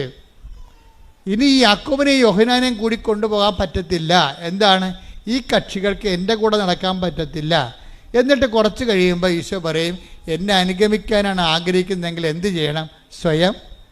ഇപ്പം നിങ്ങൾക്കിട്ട് കൊണ്ടപ്പോഴല്ലേ നിങ്ങൾ അവരെ തന്തയ്ക്ക് വിളിച്ചത്? അതല്ലേ സ്വയം എന്ന് പറയണത്. എന്നെ അനുഗമിക്കാൻ ആഗ്രഹിക്കണമെന്നുണ്ടെങ്കിൽ സ്വയം പരിത്യജിക്കണം. അവിടെയാണ് ക്ഷമ വരണത്. ക്ഷമ, പിന്നെന്താണ്? ദയ, നന്മ, വിശ്വസ്തത. വിശ്വസ്തത ഉടമ്പടിയുടെ മെയിൻ സംഭവമാണ് വിശ്വസ്തത. എന്തെല്ലാം പുലിവാലുണ്ടായാലും നമ്മുടെ പ്രാർത്ഥന കേട്ടില്ലെങ്കിലും പ്രാർത്ഥിക്കാത്ത ഉടമ്പടി എടുക്കാത്ത ആൾക്കാർ ഭൗതികമായ നേട്ടം കൊയ്യണ കണ്ടാലും നമ്മൾ ദൈവത്തോട് വിശ്വസ്തത പാലിക്കും. പിടികിട്ടിയ അവിടെ വിശ്വസ്ത വരണത്. വിശ്വസ്ത വരണ എവിടെയാണ്? അതായത് നമ്മൾക്ക് അതായത് മറ്റുള്ള വ്യക്തികളെ ഉടമ്പടി എടുക്കാത്തവർക്ക് നമ്മൾ പറയുന്ന ഭൗതിക ആനുകൂല്യം, അവിടെ സ്ഥലം വിറ്റുമാറുക, അവർക്ക് ജോലി കിട്ടുക, അവർക്ക് പ്രൊമോഷൻ കിട്ടുക, അവർക്ക് വിസ വരിക, ഇങ്ങനെയുള്ള സ്ഥലങ്ങൾ മറ്റുള്ളവർക്ക് സംഭവിക്കുകയും നമ്മൾക്ക് സംഭവിക്കാതിരിക്കുകയും ചെയ്യുമ്പോൾ സ്വാഭാവികമായിട്ടും നമുക്ക് ഒരു നീരസം തോന്നുകയും നമ്മൾ ഉടമ്പടിയിൽ മാന്യം കാണിക്കുകയും വേര് താഴേക്കില്ലാത്ത കൊണ്ട് ചിലപ്പോൾ ഉടമ്പടി വീണു പോവുകയും വിശ്വസ്തത കുറയുകയും ചെയ്യും. ഈ വിശ്വസ്തത പ്രധാനപ്പെട്ട കാര്യമായതുകൊണ്ടാണ് ഈ വീഴ്ചയും വിശ്വസ്തതയും ഇൻ്റർകണക്റ്റഡാണ്. നമുക്കൊരു നമ്മൾ ഒരു കാര്യത്തിൽ ഉടമ്പടി വീണു പോയാൽ അതിൻ്റെ അർത്ഥം വീഴ്ച വന്നിരിക്കേണ്ട വിശ്വസ്തതയിലാണ്. അതിൽ ഒരു പങ്ക് ദൈവത്തിൽ നിന്നാണ് നിങ്ങൾ വിശ്വസ്തത കുറഞ്ഞിരിക്കുന്നത്. ഉടമ്പടിയിൽ ഉപ്പെന്നും സംഭവമില്ലേ? അതെന്താണ്? സോൾട്ട് ഓഫ് ദി കവനൻ്റ് എന്നാണ് വിളിക്കുന്നത്. ടേക്ക് ദ ബെഡഫോർഡ് 18:19. സംഖ്യ 18:19. ഇസ്രായേൽ ജനം കർത്താവിന് നിരാജനമായി. നിരാജനം എന്നൊക്കെ പറഞ്ഞ ഉപ്പ് തളിച്ചതിന്റെ അർത്ഥം ഇംഗ്ലീഷ് ബൈബിളിൽ കവനന്റ് ഓഫ് സാൾട്ട് എന്ന ഉപ്പിന്റെ ഉടമ്പടി എന്ന് എഴുതിയിരിക്കുന്നത്. ഇവർ തർജ്ജമ ചെയ്ത് വന്നപ്പോൾ ഭയങ്കര കഷ്ടമായിപ്പോയി. തർജ്ജമക്കാർ നമ്മളെ കുറേ പണി തന്നിട്ടുണ്ട് നമുക്ക്. കാര്യം ഇംഗ്ലീഷ് ബൈബിൾ നോക്കിയാൽ മനസ്സിലാകും. എന്ന് വെച്ച് കഴിഞ്ഞാൽ സോൾട്ട് ഓഫ് ദി കവനൻ്റ്, ഉപ്പിൻ്റെ ഉടമ്പടി എന്നാണ് കിടക്കണത്. വെച്ചാൽ ഉപ്പിട്ട ഉടമ്പടി. കാര്യം ഉടമ്പടി വസ്തുവിൽ ഉപ്പ് തളിക്കണത് സംഖ്യാപുസ്തകം മുതൽ തന്നെ ഉള്ള ഒരു പാരമ്പര്യമാണ്. കാര്യം അന്ന് ഉടമ്പടി ദൈവനാമത്തിൽ ഉടമ്പടി ചെയ്യുന്നവർ അങ്ങോട്ടും ഇങ്ങോട്ടും ഉപ്പ് കൈമാറും. അതിൻ്റെ ചരിത്രം അതാണ്. ഉപ്പ് അങ്ങോട്ട് കൈമാറിയിട്ട് ഉപ്പ് അങ്ങോട്ടും ഇങ്ങോട്ടും തിന്നും. എന്ന് വെച്ചാൽ അതിൻ്റെ അർത്ഥം എന്താണ്? വിശ്വസ്തത. കവനൻ്റാണ് ഉപ്പിൻ്റെ ഉടമ്പടി എന്ന് പറഞ്ഞു കഴിഞ്ഞാൽ ഉടമ്പടി ഉപ്പിൻ്റെ അടിസ്ഥാനത്തിലുള്ള ഉടമ്പടിയാണ്. എന്ന് വെച്ചാൽ ഉപ്പ് ആൾക്കാർ അങ്ങോട്ടും ഇങ്ങോട്ടും ഒരു നുള്ളെടുത്ത് വായിലിടും, എന്നിട്ട് അത് ഇറക്കും. അതാണ് വിശ്വസ്തതയുടെ ഭാഗമായിട്ടാണ് ഉപ്പ് അടയാളപ്പെടുത്തിയിരിക്കുന്നത്. നിങ്ങൾക്ക് ഉപ്പ് തന്നിരിക്കുന്നത് എന്തിൻ്റെ പേരിലാണ്? വിശ്വസ്തതയുടെ പേരിലാണ്. അത് കവനൻ്റ് ഓഫ് സാൾട്ടാണ് തന്നിരിക്കണത്. അല്ലാതെ ചില കൂടുതലൊക്കെ ചെയ്യുന്ന ആൾക്കാർ ഉപ്പ് കൊടുക്കുന്നുണ്ട്. അതല്ല സംഭവം. ഉടമ്പടിയിൽ ഉപ്പ് വന്നു കഴിഞ്ഞാൽ that is covenant of salt. അത് കറക്റ്റായിട്ട് ഈ സംഖ്യ 18:19 അനുസരിച്ചാണ് ഉപ്പ് തന്നിരിക്കുന്നത്. അത് പല പ്രാവശ്യം വെഞ്ചരിക്കും, ഒരു പ്രാവശ്യമല്ല. ഒരു മുറിയിൽ ഇത് വെച്ചിട്ട് എല്ലാ ദിവസവും പോയി അത് വെഞ്ചരിക്കും. അപ്പോൾ ചില പദാർത്ഥങ്ങൾക്കൊക്കെ 100 വെഞ്ചരിപ്പൊക്കെ കിട്ടുന്നുണ്ട്.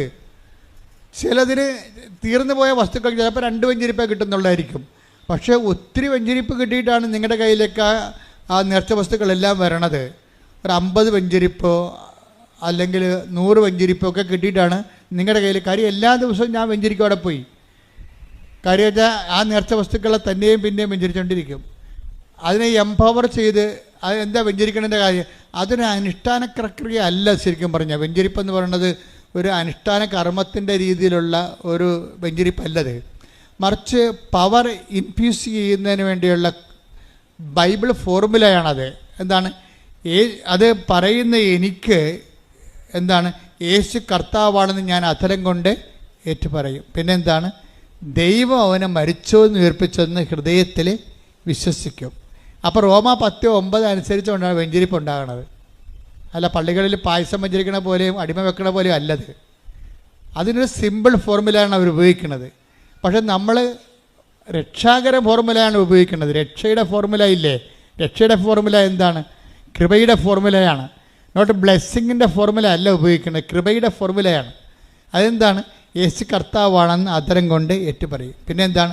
ദൈവം അവനെ മരിച്ചു നിർപ്പിച്ചെന്ന് ഹൃദയത്തിൽ വിശ്വസിക്കും. ഈ 2 ഫാക്കൽറ്റിയുടെ കണ്ണുക്കറാൻസ് വെച്ചിട്ടാണ് ഇതിലേക്ക് വെഞ്ചരിക്കും എന്ത് വരും?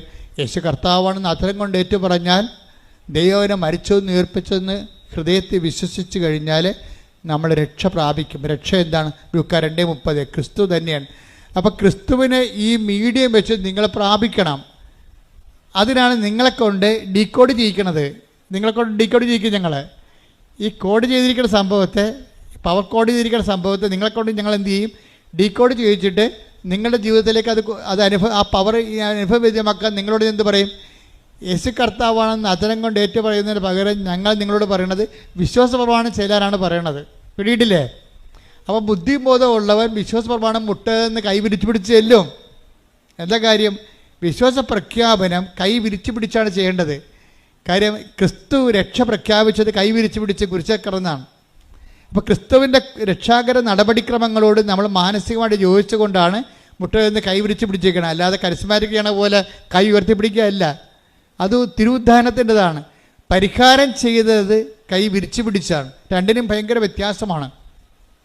അപ്പം അതുകൊണ്ട് തന്നെ ചെയ്യണ കാര്യങ്ങൾ അതിൻ്റെ കൾട്ടനുസരിച്ച് തന്നെ ചെയ്യണം. അതിനൊരു പ്രത്യേകമായിട്ടുള്ള കൾട്ടുണ്ട്. പക്ഷേ ഇതിൻ്റെ എല്ലാം വേണ്ടത് വിശ്വാസവും ദൈവസ്നേഹവുമാണ് വേണ്ടത്. ഇതെല്ലാം ചെയ്യുമ്പോൾ ഇപ്പം നിങ്ങളുടെ ഉപ്പ് നിങ്ങൾ എടുക്കുമ്പോൾ എന്നെ ഓർക്കണം, ഞാൻ വിശ്വസ്തത പാലിച്ചിട്ടുണ്ട്.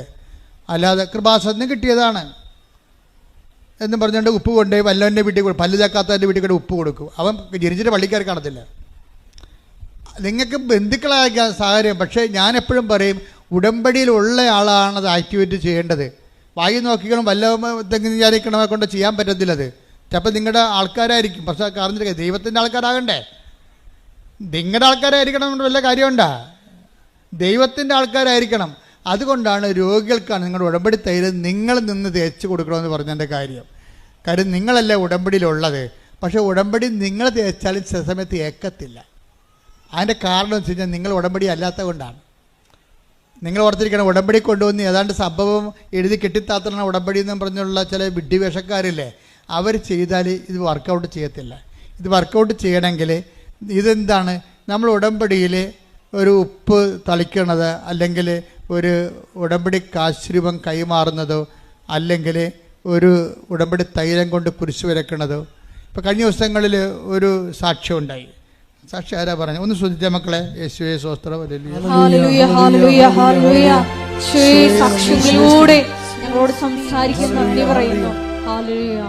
മുണ്ടമ്പേലി സെന്റ് ലൂയിസ് പള്ളി ഇടവകയെന്ന് ഒരു റോസി ഒരു സാക്ഷ്യം പറഞ്ഞു. റോസിയുടെ സാക്ഷ്യം വെച്ച് കഴിഞ്ഞാൽ, റോസി പറഞ്ഞ സാക്ഷി ഇതാണ്. റോസി അവരുടെ 3 മക്കളുണ്ട്. 2 പേർക്ക് 2 കല്യാണം കഴിച്ചു. ഒരാളെ കൂടി പഠിപ്പിക്കണം, കെട്ടിക്കണം, നല്ല ബാധ്യതയുണ്ട്. അതുകൊണ്ട് അവൾക്ക് പഠിപ്പുണ്ടെങ്കിലും കിട്ടണ ജോലിക്ക് അവൾ പോയി. കുവൈറ്റിൽ പോയി ഒരു കൊച്ചിനെ നോക്കാൻ വേണ്ടി ജോലി കിട്ടി. അങ്ങനെ പോയി. പക്ഷേ കൊച്ചിനല്ല, കുവൈറ്റ് വീട്ടുകാർ നല്ലതാണ്. ആ കുഞ്ഞും അവളെ ചെന്നതിന് ശേഷം പ്രസവിച്ച ഒരു മാലാഹ കുഞ്ഞാണ്. പക്ഷെ ഒരു കാര്യമുണ്ട്, ഇവൾക്ക് കൊച്ചു നോക്കാൻ പറ്റത്തില്ല അവിടെ ചെല്ലുമ്പോൾ. കാര്യം ഇവിടെ കുഴപ്പമില്ല, അവിടെ വേറെ വേലക്കാരുണ്ട് ഓൾറെഡി. അവർ ഇവളെ കൊണ്ടൊന്നും ചെയ്യിക്കത്തില്ല. ഇവളെ എങ്ങനെയെങ്കിലും അവിടുന്ന് വിരട്ടി ഓടിക്കാനാണ് നോക്കണത്. എന്താ കാര്യം വെച്ച് കഴിഞ്ഞാൽ, വിരട്ടി ഓടിക്കുക വെച്ച് കഴിഞ്ഞാൽ അവർ ചെയ്യണത് ഇതാണ്. ഒന്ന്, ഇവളൊക്കെ കൊച്ചിനെ വെച്ചിട്ട് ഭക്ഷണം കഴിക്കാൻ പോകാനോ ബാത്റൂമിൽ പോകാനും പോലും പറ്റത്തില്ല. കാര്യം കൊച്ചിനെ അവർ വല്ല ഉപദ്രവിക്കും. ഇവളെ കൊച്ച് പുറത്ത് ചാടിച്ചിട്ട് ഈ കൊച്ചിനെ നോക്കാനുള്ള പരിപാടി അവർക്ക് അടിച്ചു മാറ്റണം. അതാണ് ഒരു കാര്യം. തന്നെയല്ല, ഇവളവിടെ ചെന്നിട്ട് അവർക്ക് അവരുടെ കർമ്മങ്ങളൊന്നും ചെയ്യാൻ പറ്റുന്നില്ല. ബ്ലാക്ക് മാസുകാരാണ്. കർത്താവിനെ അപമാനിക്കുന്ന കുറേ പിശാചിൻ്റെ കുർബാന നടത്തുന്ന ആൾക്കാരില്ലേ, അതായത് നരകത്തിന് അവകാശമാക്കാൻ വേണ്ടി വിധിക്കപ്പെട്ടിരിക്കുന്ന സംഭവങ്ങൾ. ഇവരാണ് അവിടെ ആ കുവൈറ്റ് വീടിനെ കൈകാര്യം ചെയ്യണത്. ഇവള് പ്രാർത്ഥനയും പ്രത്യക്ഷങ്ങളും പറഞ്ഞ് ചിലപ്പോഴൊക്കെ പിശാചിന് വെകിളി പിടിച്ച് പിശാച് പറഞ്ഞ് അവളെ കൊല്ലണം, അവളെ പുറത്താക്കാതെ ഒന്നും ഇനി ഇവിടെ നടക്കത്തില്ലെന്ന് പറഞ്ഞു. അപ്പോൾ അവൾ രാത്രി, ആ ബ്ലാക്ക് മാസുകാർ രാത്രി 12 മണിക്ക് അവിടെ ഇരുന്നുകൊണ്ട് അവരുടെ ചില കർമ്മങ്ങളൊക്കെ ചെയ്യും. പക്ഷെ ചെയ്യുമ്പോൾ അതൊന്നും ഒക്കത്തില്ല. കാര്യം ഇവളിനകത്ത് ഇവിടെ നിന്ന് പ്രത്യക്ഷ പ്രാർത്ഥന ചെല്ലണമാണ്.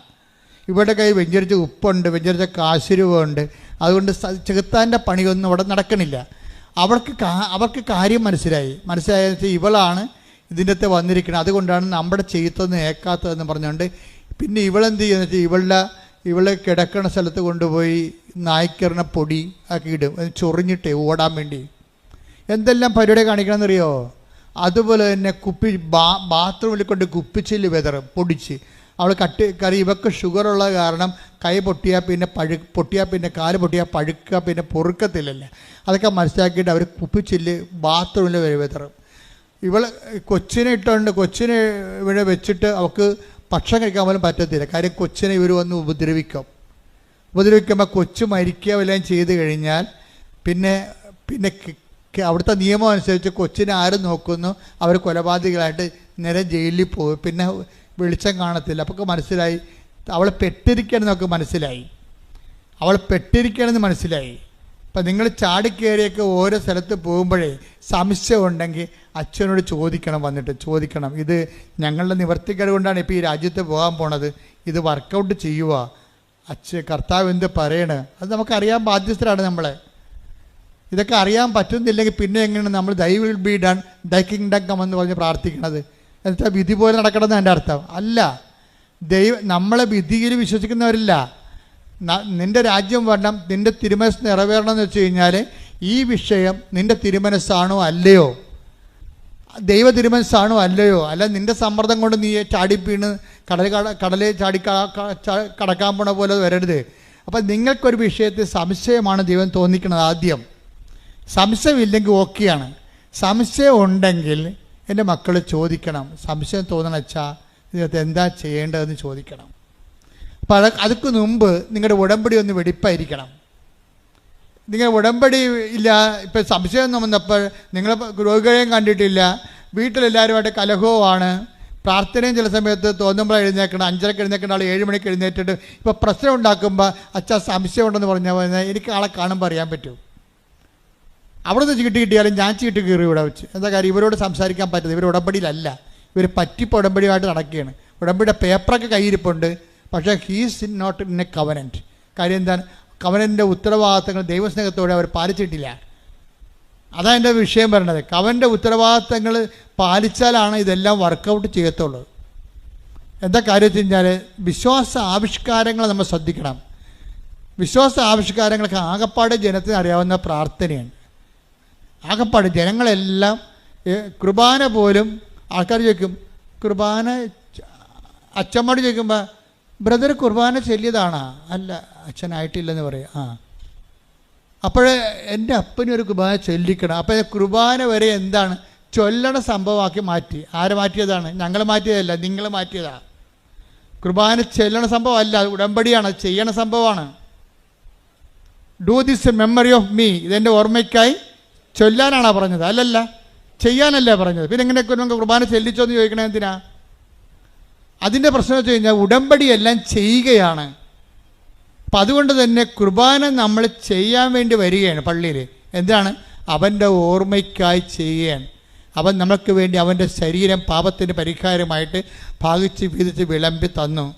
അത് നമ്മൾ അവൻ്റെ ഓർമ്മ ആഘോഷിക്കുമ്പോൾ അവൻ നമ്മളോട് കാണിച്ച കാരുണ്യത്തിന് നന്ദി പറഞ്ഞുകൊണ്ട് അവൻ്റെ സ്നേഹത്തിൻ്റെ ആഘോഷമായിട്ട് നമ്മൾ മുറിച്ച ആൾക്കാർക്ക് കൊടുക്കും നമ്മുടെ സമയം, നമ്മുടെ സമ്പത്ത്. അതാണ് നിങ്ങൾ ഉടമ്പടിയോട് ചെയ്യണ കുർബാന. ഉടമ്പടിക്ക് ശേഷം നിങ്ങളെ ആൾക്കാർ സുവിശേഷം അറിയാത്തവർ അറിയിക്കുന്നു, അറിഞ്ഞവർ ആഴപ്പെടുത്തുന്നു. ഉടമ്പടിക്ക് ശേഷം നിങ്ങൾ ദാനധർമ്മം ചെയ്യുന്നു. നിങ്ങൾ അനുഭവിക്കേണ്ട, നിങ്ങളുടെ മക്കളും അനുഭവിക്കേണ്ട സമ്പത്ത് മറ്റുള്ളവർക്ക് കൂടി പങ്കുവെച്ച് കൊടുക്കുമ്പോൾ മുറിച്ച് കൊടുക്കുകയാണ്. കുർബാന തുടരുകയാണ്. മാസ് ഒരിക്കലും എൻഡ് ചെയ്യുന്നില്ല. അതായത് ലിറ്ററേച്ചറിക്കൽ മാസാണ് എൻഡ് ചെയ്യണത്. ബയോളജിക്കൽ മാസ് തുടർന്നുകൊണ്ടേയിരിക്കും. ഫെയ്ത്ത് മാസ് ഫെയ്ത്ത്ഫുള്ള് തുടർന്നുകൊണ്ടേയിരിക്കും. അത് ഓർമ്മ തൊട്ട് ഓർമ്മ വരെയാണ് ആ കുർബാന. നമ്മൾ രാവിലെ എഴുന്നേൽക്കുമ്പോൾ നമുക്കൊരു ഓർമ്മയുണ്ട്, നമ്മൾ കിടന്നുറങ്ങുമ്പോൾ ആ ഓർമ്മ അസ്തമിക്കുമ്പോൾ ഓർമ്മ തൊട്ട് ഓർമ്മ വരെയാണ് കുർബാന നിൽക്കുന്നത്. അവൻ്റെ ഓർമ്മയ്ക്കായി നമ്മൾ ചെയ്യണത്. കൈയടിച്ച് ശ്രദ്ധിക്കട്ടെ. ഹല്ലേലൂയ,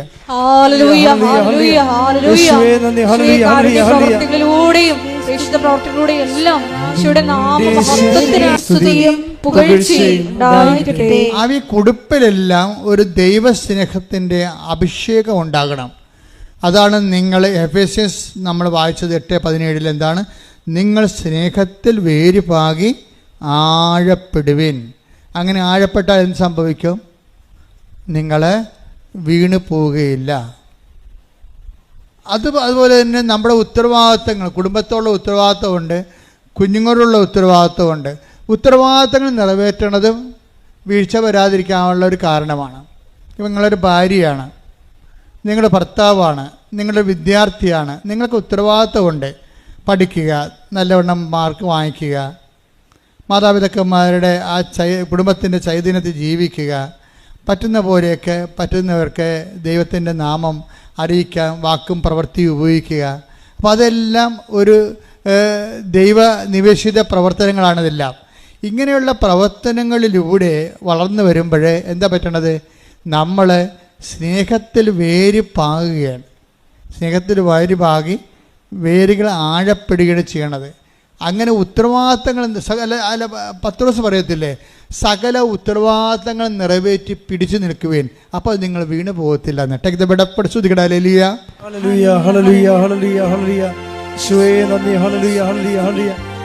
ആരാധന ആരാധന ആരാധന. യേശുവേ മഹത്വം മഹത്വം മഹത്വം മഹത്വം. ഹല്ലേലൂയ ഹല്ലേലൂയ ഹല്ലേലൂയ. പത്രോസ് 1:10. ആകയാൽ സഹോദരരെ നിങ്ങളുടെ വിളിയും തിരഞ്ഞെടുപ്പും ഉറപ്പിക്കുന്നതിൽ കൂടുതൽ ഉത്സാഹമുള്ളവരായിരിക്കും. ഇങ്ങനെ ചെയ്താൽ ഒരിക്കലും നിങ്ങൾ വീണു പോവുകയില്ല. അതായത് വിളിയും നമുക്ക് വിളിയുണ്ട്. നമ്മൾ വിശ്വാസത്തിലേക്ക് ഉടമ്പടി വഴി നിങ്ങൾ വിശ്വാസത്തിലേക്ക് വിളിക്കപ്പെട്ടിരിക്കുകയാണ്. ഇനി ഒരു തിരഞ്ഞെടുപ്പുണ്ട്. ഉടമ്പടി ഒരു തിരഞ്ഞെടുപ്പാണ്. കർത്താവുമായിട്ട് ഉടമ്പടി ജീവിതം നമ്മുടെ ഒരു തിരഞ്ഞെടുപ്പായിട്ടാണ് വരണത്. ഈ ഉടമ്പടിയുടെ തിരഞ്ഞെടുപ്പിൽ വിശ്വസ്തത കാണിച്ചുകൊണ്ട് നമ്മൾ പിടിച്ചു നിന്നാൽ എന്ത് പറ്റും? നമ്മൾ വീണ് പോകത്തില്ല. പ്രാർത്ഥിക്കുക. കർത്താവായ ദൈവമേ, ഉടമ്പടിയെ ഒരു ദൈവവിളിയായി മനസ്സിലാക്കി ഒരു തിരഞ്ഞെടുപ്പായി മനസ്സിലാക്കി അനുഷ്ഠിച്ചുകൊണ്ട് അതനുസരിച്ച് ജീവിച്ചുകൊണ്ട് വീണു പോകാതിരിക്കാൻ എന്നെ പ്രത്യേകമായി അഭിഷേകം ചെയ്യണമേ. അപ്പൊ വീണു പോകാതിരിക്കാൻ എന്താ സംഭവിച്ചാൽ, വീണു പോകാനുള്ള സാഹചര്യങ്ങളൊക്കെ ഉണ്ടാവും. പക്ഷെ വീണു പോകാത്തൊരാളിൻ്റെ പേരിലാണ്, മധ്യസ്ഥത്തിലാണ് ഈ ഉടമ്പടി ചെയ്തിരിക്കുന്നത്. മനസ്സിലായില്ലേ? സ്വന്തം മകൻ ഒരു കുറവിറച്ചിയായി തലക്ക് മുകളിൽ തൂങ്ങുമ്പോഴും അവൾ വീണു പോകാതെ നിൽക്കണം എന്നാണ് യോഹന്നാൻ പറയണത്. എന്താണ്? യേശുവിൻ്റെ അമ്മ പറഞ്ഞ്, യേശുവിന്റെ അമ്മ അവന്റെ കുരിശിന്റെ ചുവട്ടിൽ നിന്നിരുന്നു. എങ്ങനെ നിൽക്കണം? 3 മണിക്കൂർ നിൽക്കാൻ പറ്റുമോ അവിടെ? എന്ത് പരുവക്കേടായിട്ടാണ് വീട്ടിൽ നിന്ന് വന്നത്? വെളുപ്പാങ്കാലത്ത് ഇറങ്ങിയതാ, കുരിശും ചുവന്നുണ്ട്. ആ വെളുപ്പാങ്കാലത്ത് ഇറങ്ങിയ യാത്ര, 6 മണിക്ക് ഇറങ്ങിയ യാത്ര ശരിക്കും പറഞ്ഞാൽ ഗാൽവരിയിൽ വരുമ്പോൾ 12 മണിയായി. അപ്പം എന്തൊരു താമസം പിടിച്ച്, എന്തൊരു വെയിൽ. ഒന്നാമത്തെ നിസാം മാസത്തിലെ വെയിൽ. ഞാൻ ആ നിസാം മാസത്തിൽ അവിടെ പോയ ആളാണ്. 43 ഡിഗ്രിയാണ് ഇസ്രയേലിൻ്റെ ചൂട്. ഈ ചൂടിൻ്റെ അകത്ത് തിളച്ച് ചോര ഒഴുകുമ്പോൾ വെറുതെ നിന്നാൽ പോലും നമ്മൾ പപ്പടമായി പോവും, മുരിഞ്ഞ പപ്പടമായി പോവും. ആ ഒരു അവസ്ഥയിൽ വന്ന് നിന്ന ആൾ എങ്ങനെയാണ്, ക്രിസ്തുവിന് പോലും വെള്ളം കൊടുക്കാൻ പോയിട്ട് ആ മനുഷ്യന്മാർ കുടിപ്പിച്ചില്ല. അപ്പോൾ വെള്ളം കിട്ടാതെ ക്രിസ്തു മാത്രമല്ല അവിടെ നിന്നിരിക്കണത്, അമ്മ പോലും ഒരിറ്റ് വെള്ളം കിട്ടാതെ രാവിലെ 6 മണി തൊട്ട് 12 മണി വരെ നിന്ന ആൾ ക്രിസ്തുവിനെ അടക്കുമ്പോൾ 3 മണിയാകും. അപ്പം അത്രയും മണിക്കൂർ നിൽക്കുന്ന ആൾ എന്നിട്ടും വീണില്ലെന്നാണ് പറയണത്. ഉത്തരവാദിത്തമുള്ളവർ വീഴത്തില്ല, ഉത്തരവാദിത്ത ബോധമുള്ളവരും വീഴത്തില്ല. അതുകൊണ്ടാണ് ബൈബിൾ പറയണത് ഉത്തരവാദിത്തങ്ങൾ നിറവേറ്റിക്കൊണ്ട് പിടിച്ചു നിൽക്കാൻ പറയണത്. സകല ഉത്തരവാദിത്തങ്ങൾ നിറവേറ്റി. കാര്യം നമ്മളിപ്പോൾ ഞാനൊരു വൈദികനാണ്, ഞാൻ വൈദികൻ്റെ ഉത്തരവാദിത്തങ്ങൾ കൃത്യമായിട്ട് നിറവേറ്റിയാൽ എനിക്ക് വീഴ്ച വരത്തില്ല, തീർച്ചയായിട്ടും വീഴ്ച വരത്തില്ല. നിങ്ങളൊരു ഭാര്യയാണ്, അല്ലെങ്കിൽ നിങ്ങളൊരു അമ്മയാണ്, അത് നിങ്ങളുടെ ഭർത്താവാണ്, അല്ലെങ്കിൽ നിങ്ങളുടെ വിദ്യാർത്ഥിയാണ്.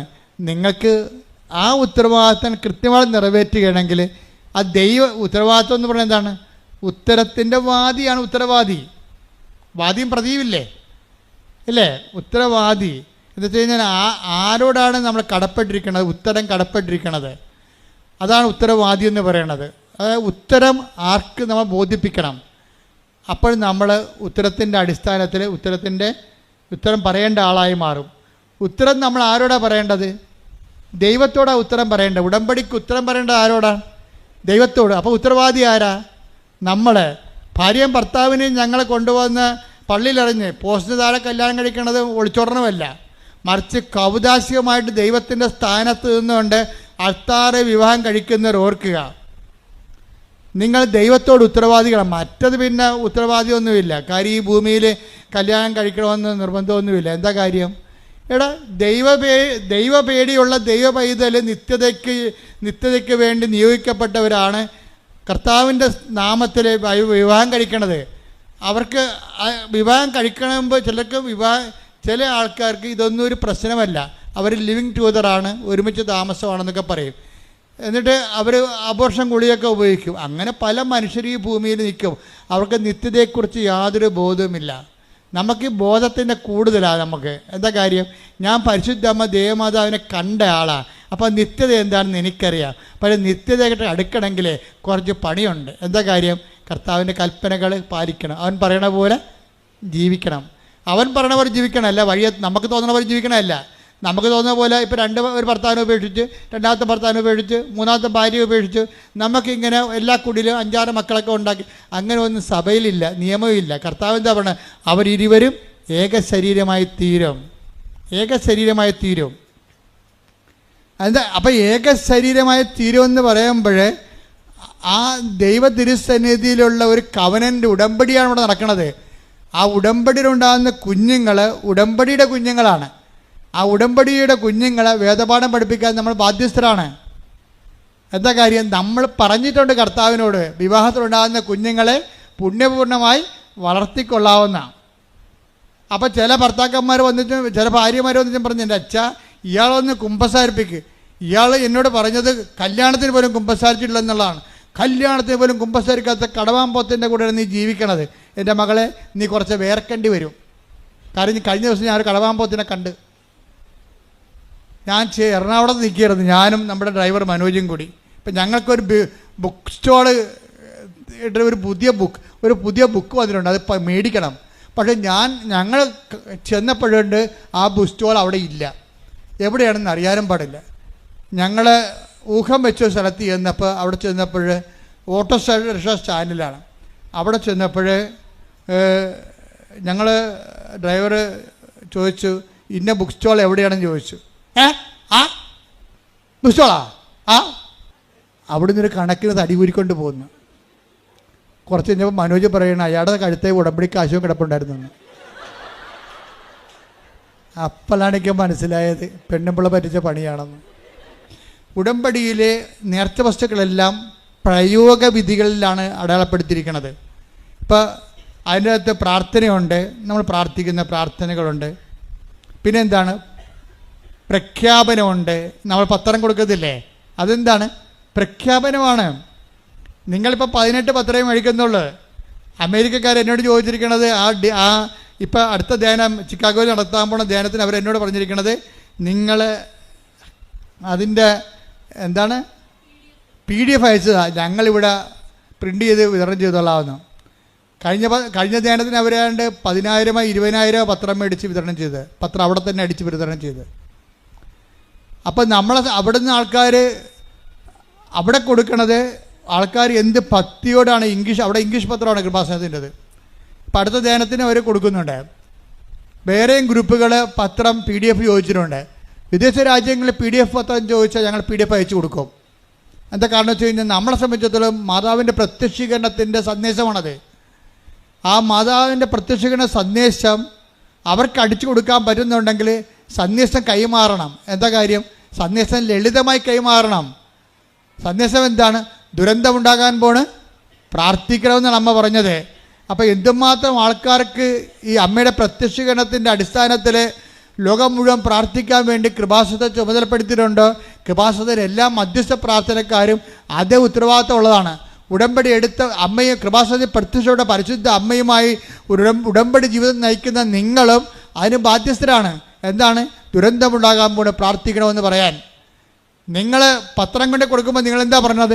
അമ്മ കൃപാസനത്തിൽ പ്രത്യക്ഷപ്പെട്ട്, സിൽവർ ഗ്രേയിൽ പ്രത്യക്ഷപ്പെട്ട്, സമയഘടികാരത്തിൽ പ്രത്യക്ഷപ്പെട്ട് ദുരന്തമുണ്ടാകാൻ പ്രാർത്ഥിക്കണമെന്ന് പറയാൻ വേണ്ടിയാണ് അമ്മ പ്രത്യക്ഷപ്പെട്ടതിൻ്റെ അടയാളമാണ് അവിടെ കാണുന്ന നൂറുകണക്കിന് സാക്ഷ്യങ്ങൾ. സാക്ഷ്യമെല്ലാം അമ്മയുടെ പ്രത്യക്ഷഗണത്തിൻ്റെ അടയാളമാണെങ്കിൽ അത് കൈമാറുന്ന നിങ്ങൾ അമ്മയുടെ പ്രത്യക്ഷഗണത്തിൻ്റെ സുവിശേഷ സാക്ഷികളാണ്. കൈയടിക്കട്ടെ, ശ്രദ്ധിക്കട്ടെ. സ്നേഹത്തോടെ പ്രവർത്തനങ്ങൾ ചെയ്യുവാൻ ഞങ്ങളെ തിരഞ്ഞെടുത്ത് അഭിഷേകം ചെയ്യണം. കർത്താവ് ഇന്ന് നൽകിയ വെളിപാടിൻ്റെ താഴേക്ക് വായിക്കുമ്പോൾ ഇപ്പം നമ്മൾ പറഞ്ഞുകൊണ്ടിരിക്കുന്ന പ്രയോഗത്തെക്കുറിച്ചാണ്. പ്രയോഗത്തിന് മുമ്പ് ഈ പ്രയോഗം ഫലിക്കണം. ഈ ഉപ്പ് ഒരു പ്രയോഗമാണ്, ഉടമ്പടി കാശുരൂപം ഒരു പ്രയോഗമാണ്. വിശ്വാസത്തിൻ്റെ ആവിഷ്കാരങ്ങളിൽ 1 പ്രാർത്ഥന, 2 പ്രഖ്യാപനം. പത്രം കൊടുക്കണത് എന്താണ്?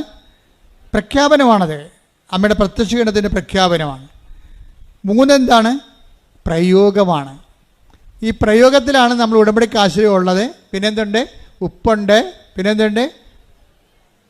ഉടമ്പടി തൈലമുണ്ട്. ഇതെല്ലാം പ്രയോഗത്തിലുള്ളതാണ്. ഇപ്പോൾ തന്നെ ആ ബ്ലാക്ക് മാസിൽ പെട്ടിരിക്കുന്ന സ്ത്രീയില്ലേ, ഇവരെ ഈ റോസിനെ പുറത്താക്കാൻ വേണ്ടി എന്ത് ചെയ്യുന്നറിയാമോ? റോസി ഇല്ലാഞ്ഞ ഒരു സമയം കിട്ടിയപ്പോഴേ ആ പൊടിക്കുഞ്ഞ് മാലാഹക്കുഞ്ഞിൻ്റെ നെഞ്ചത്ത് കൊണ്ടുവന്ന് കൈ അമർത്തിക്കൊണ്ട് അതിനെ കൊല്ലാൻ വേണ്ടി കൈ അമർത്തി പിടിച്ചത്. പെട്ടെന്നാണ് കൊച്ചിൻ്റെ ഞരക്കം കേട്ട് ഇവൾ ഓടി വന്നത്.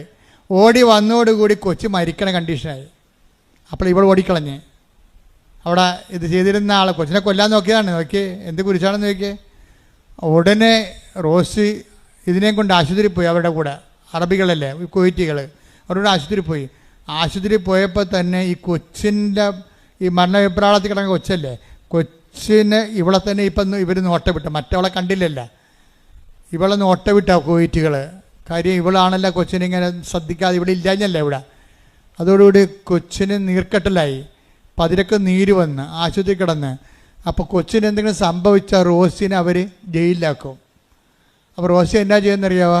റോസി ഈ അറബിയും അവിടുത്തെ ഡോക്ടറും മാറിയപ്പോഴും ആശുപത്രി ചെന്നിട്ട് വിശ്വാസപ്രമാണം ചൊല്ലി ഉടമ്പടി തൈലമെടുത്ത് ഈ മരിക്കാൻ പോണ കൊച്ചിൻ്റെ നെഞ്ചിൽ കുരിശിട്ട്. അതാണ് പ്രയോഗം എന്ന് പറഞ്ഞാൽ. അതാണ് പിറ്റേ ദിവസം കൊച്ചിനെ ഡിസ്ചാർജ് ചെയ്ത്. അതാണ് പ്രയോഗം. ഈ പ്രയോഗം എന്ന് പറയാൻ കാരണം എന്തുകൊണ്ടാണ് ഈ പ്രയോഗം പെട്ടെന്ന് ഏറ്റത്? റോസിക്ക് എന്ത് പ്രശ്നം ഉണ്ടായാലും ഇപ്പോൾ ബ്ലാക്ക് മാസുകാരുടെ അകത്ത് കിടക്കുകയല്ലേ, ഇവളെ കൊല്ലാൻ വേണ്ടി അവർ നോക്കുകയാണ്, ചടിക്കാൻ വേണ്ടി. അപ്പോൾ ഇവൾക്ക് പ്രത്യക്ഷീണ പ്രാർത്ഥനയാണ് ആകപ്പാടെ പിടിവള്ളി. ഇവൾ രാത്രി അവരുടെ ഈ ബ്ലാക്ക് മാസുകാരുടെ അപ്പുറത്ത് ഇവരുടെ ജോലി, അവരുടെ കുരിശിലെ പ്രവർത്തനങ്ങൾ ചെയ്യുമ്പോൾ ഇവൾ ഇവിടെ ഇരുന്നുകൊണ്ട് പ്രത്യക്ഷീണ പ്രാർത്ഥന ചെല്ലും. അപ്പോൾ ഈ സാധനം ഒന്നും അവിടെ പരിക്കത്തില്ല. അതുകൊണ്ടാണ് ഇവർ തമ്മിൽ ഫൈറ്റിംഗ് വരണത്. അതാണ് ഇവളെ ചാടിക്കാൻ വേണ്ടി പണിയെല്ലാം ചെയ്യണത്. അവസാനം ബാത്റൂമിൽ കുപ്പിച്ചല്ലേ, കിടക്കാൻ പറ്റണില്ല. അവിടെ നായ്ക്കെണ്ണ പൊടിയും ബ്ലീച്ചിങ് പൗഡറൊക്കെ ഇടും. അങ്ങനെ ഈ കൊച്ചിനെ ഉപദ്രവിക്കും. അങ്ങനെ അവസാനം അമ്മ അവളോട് പറഞ്ഞു, നീ ഇവിടുന്ന് പോവുകയാണ് നിനക്ക് നല്ലതെന്ന് പറയാൻ.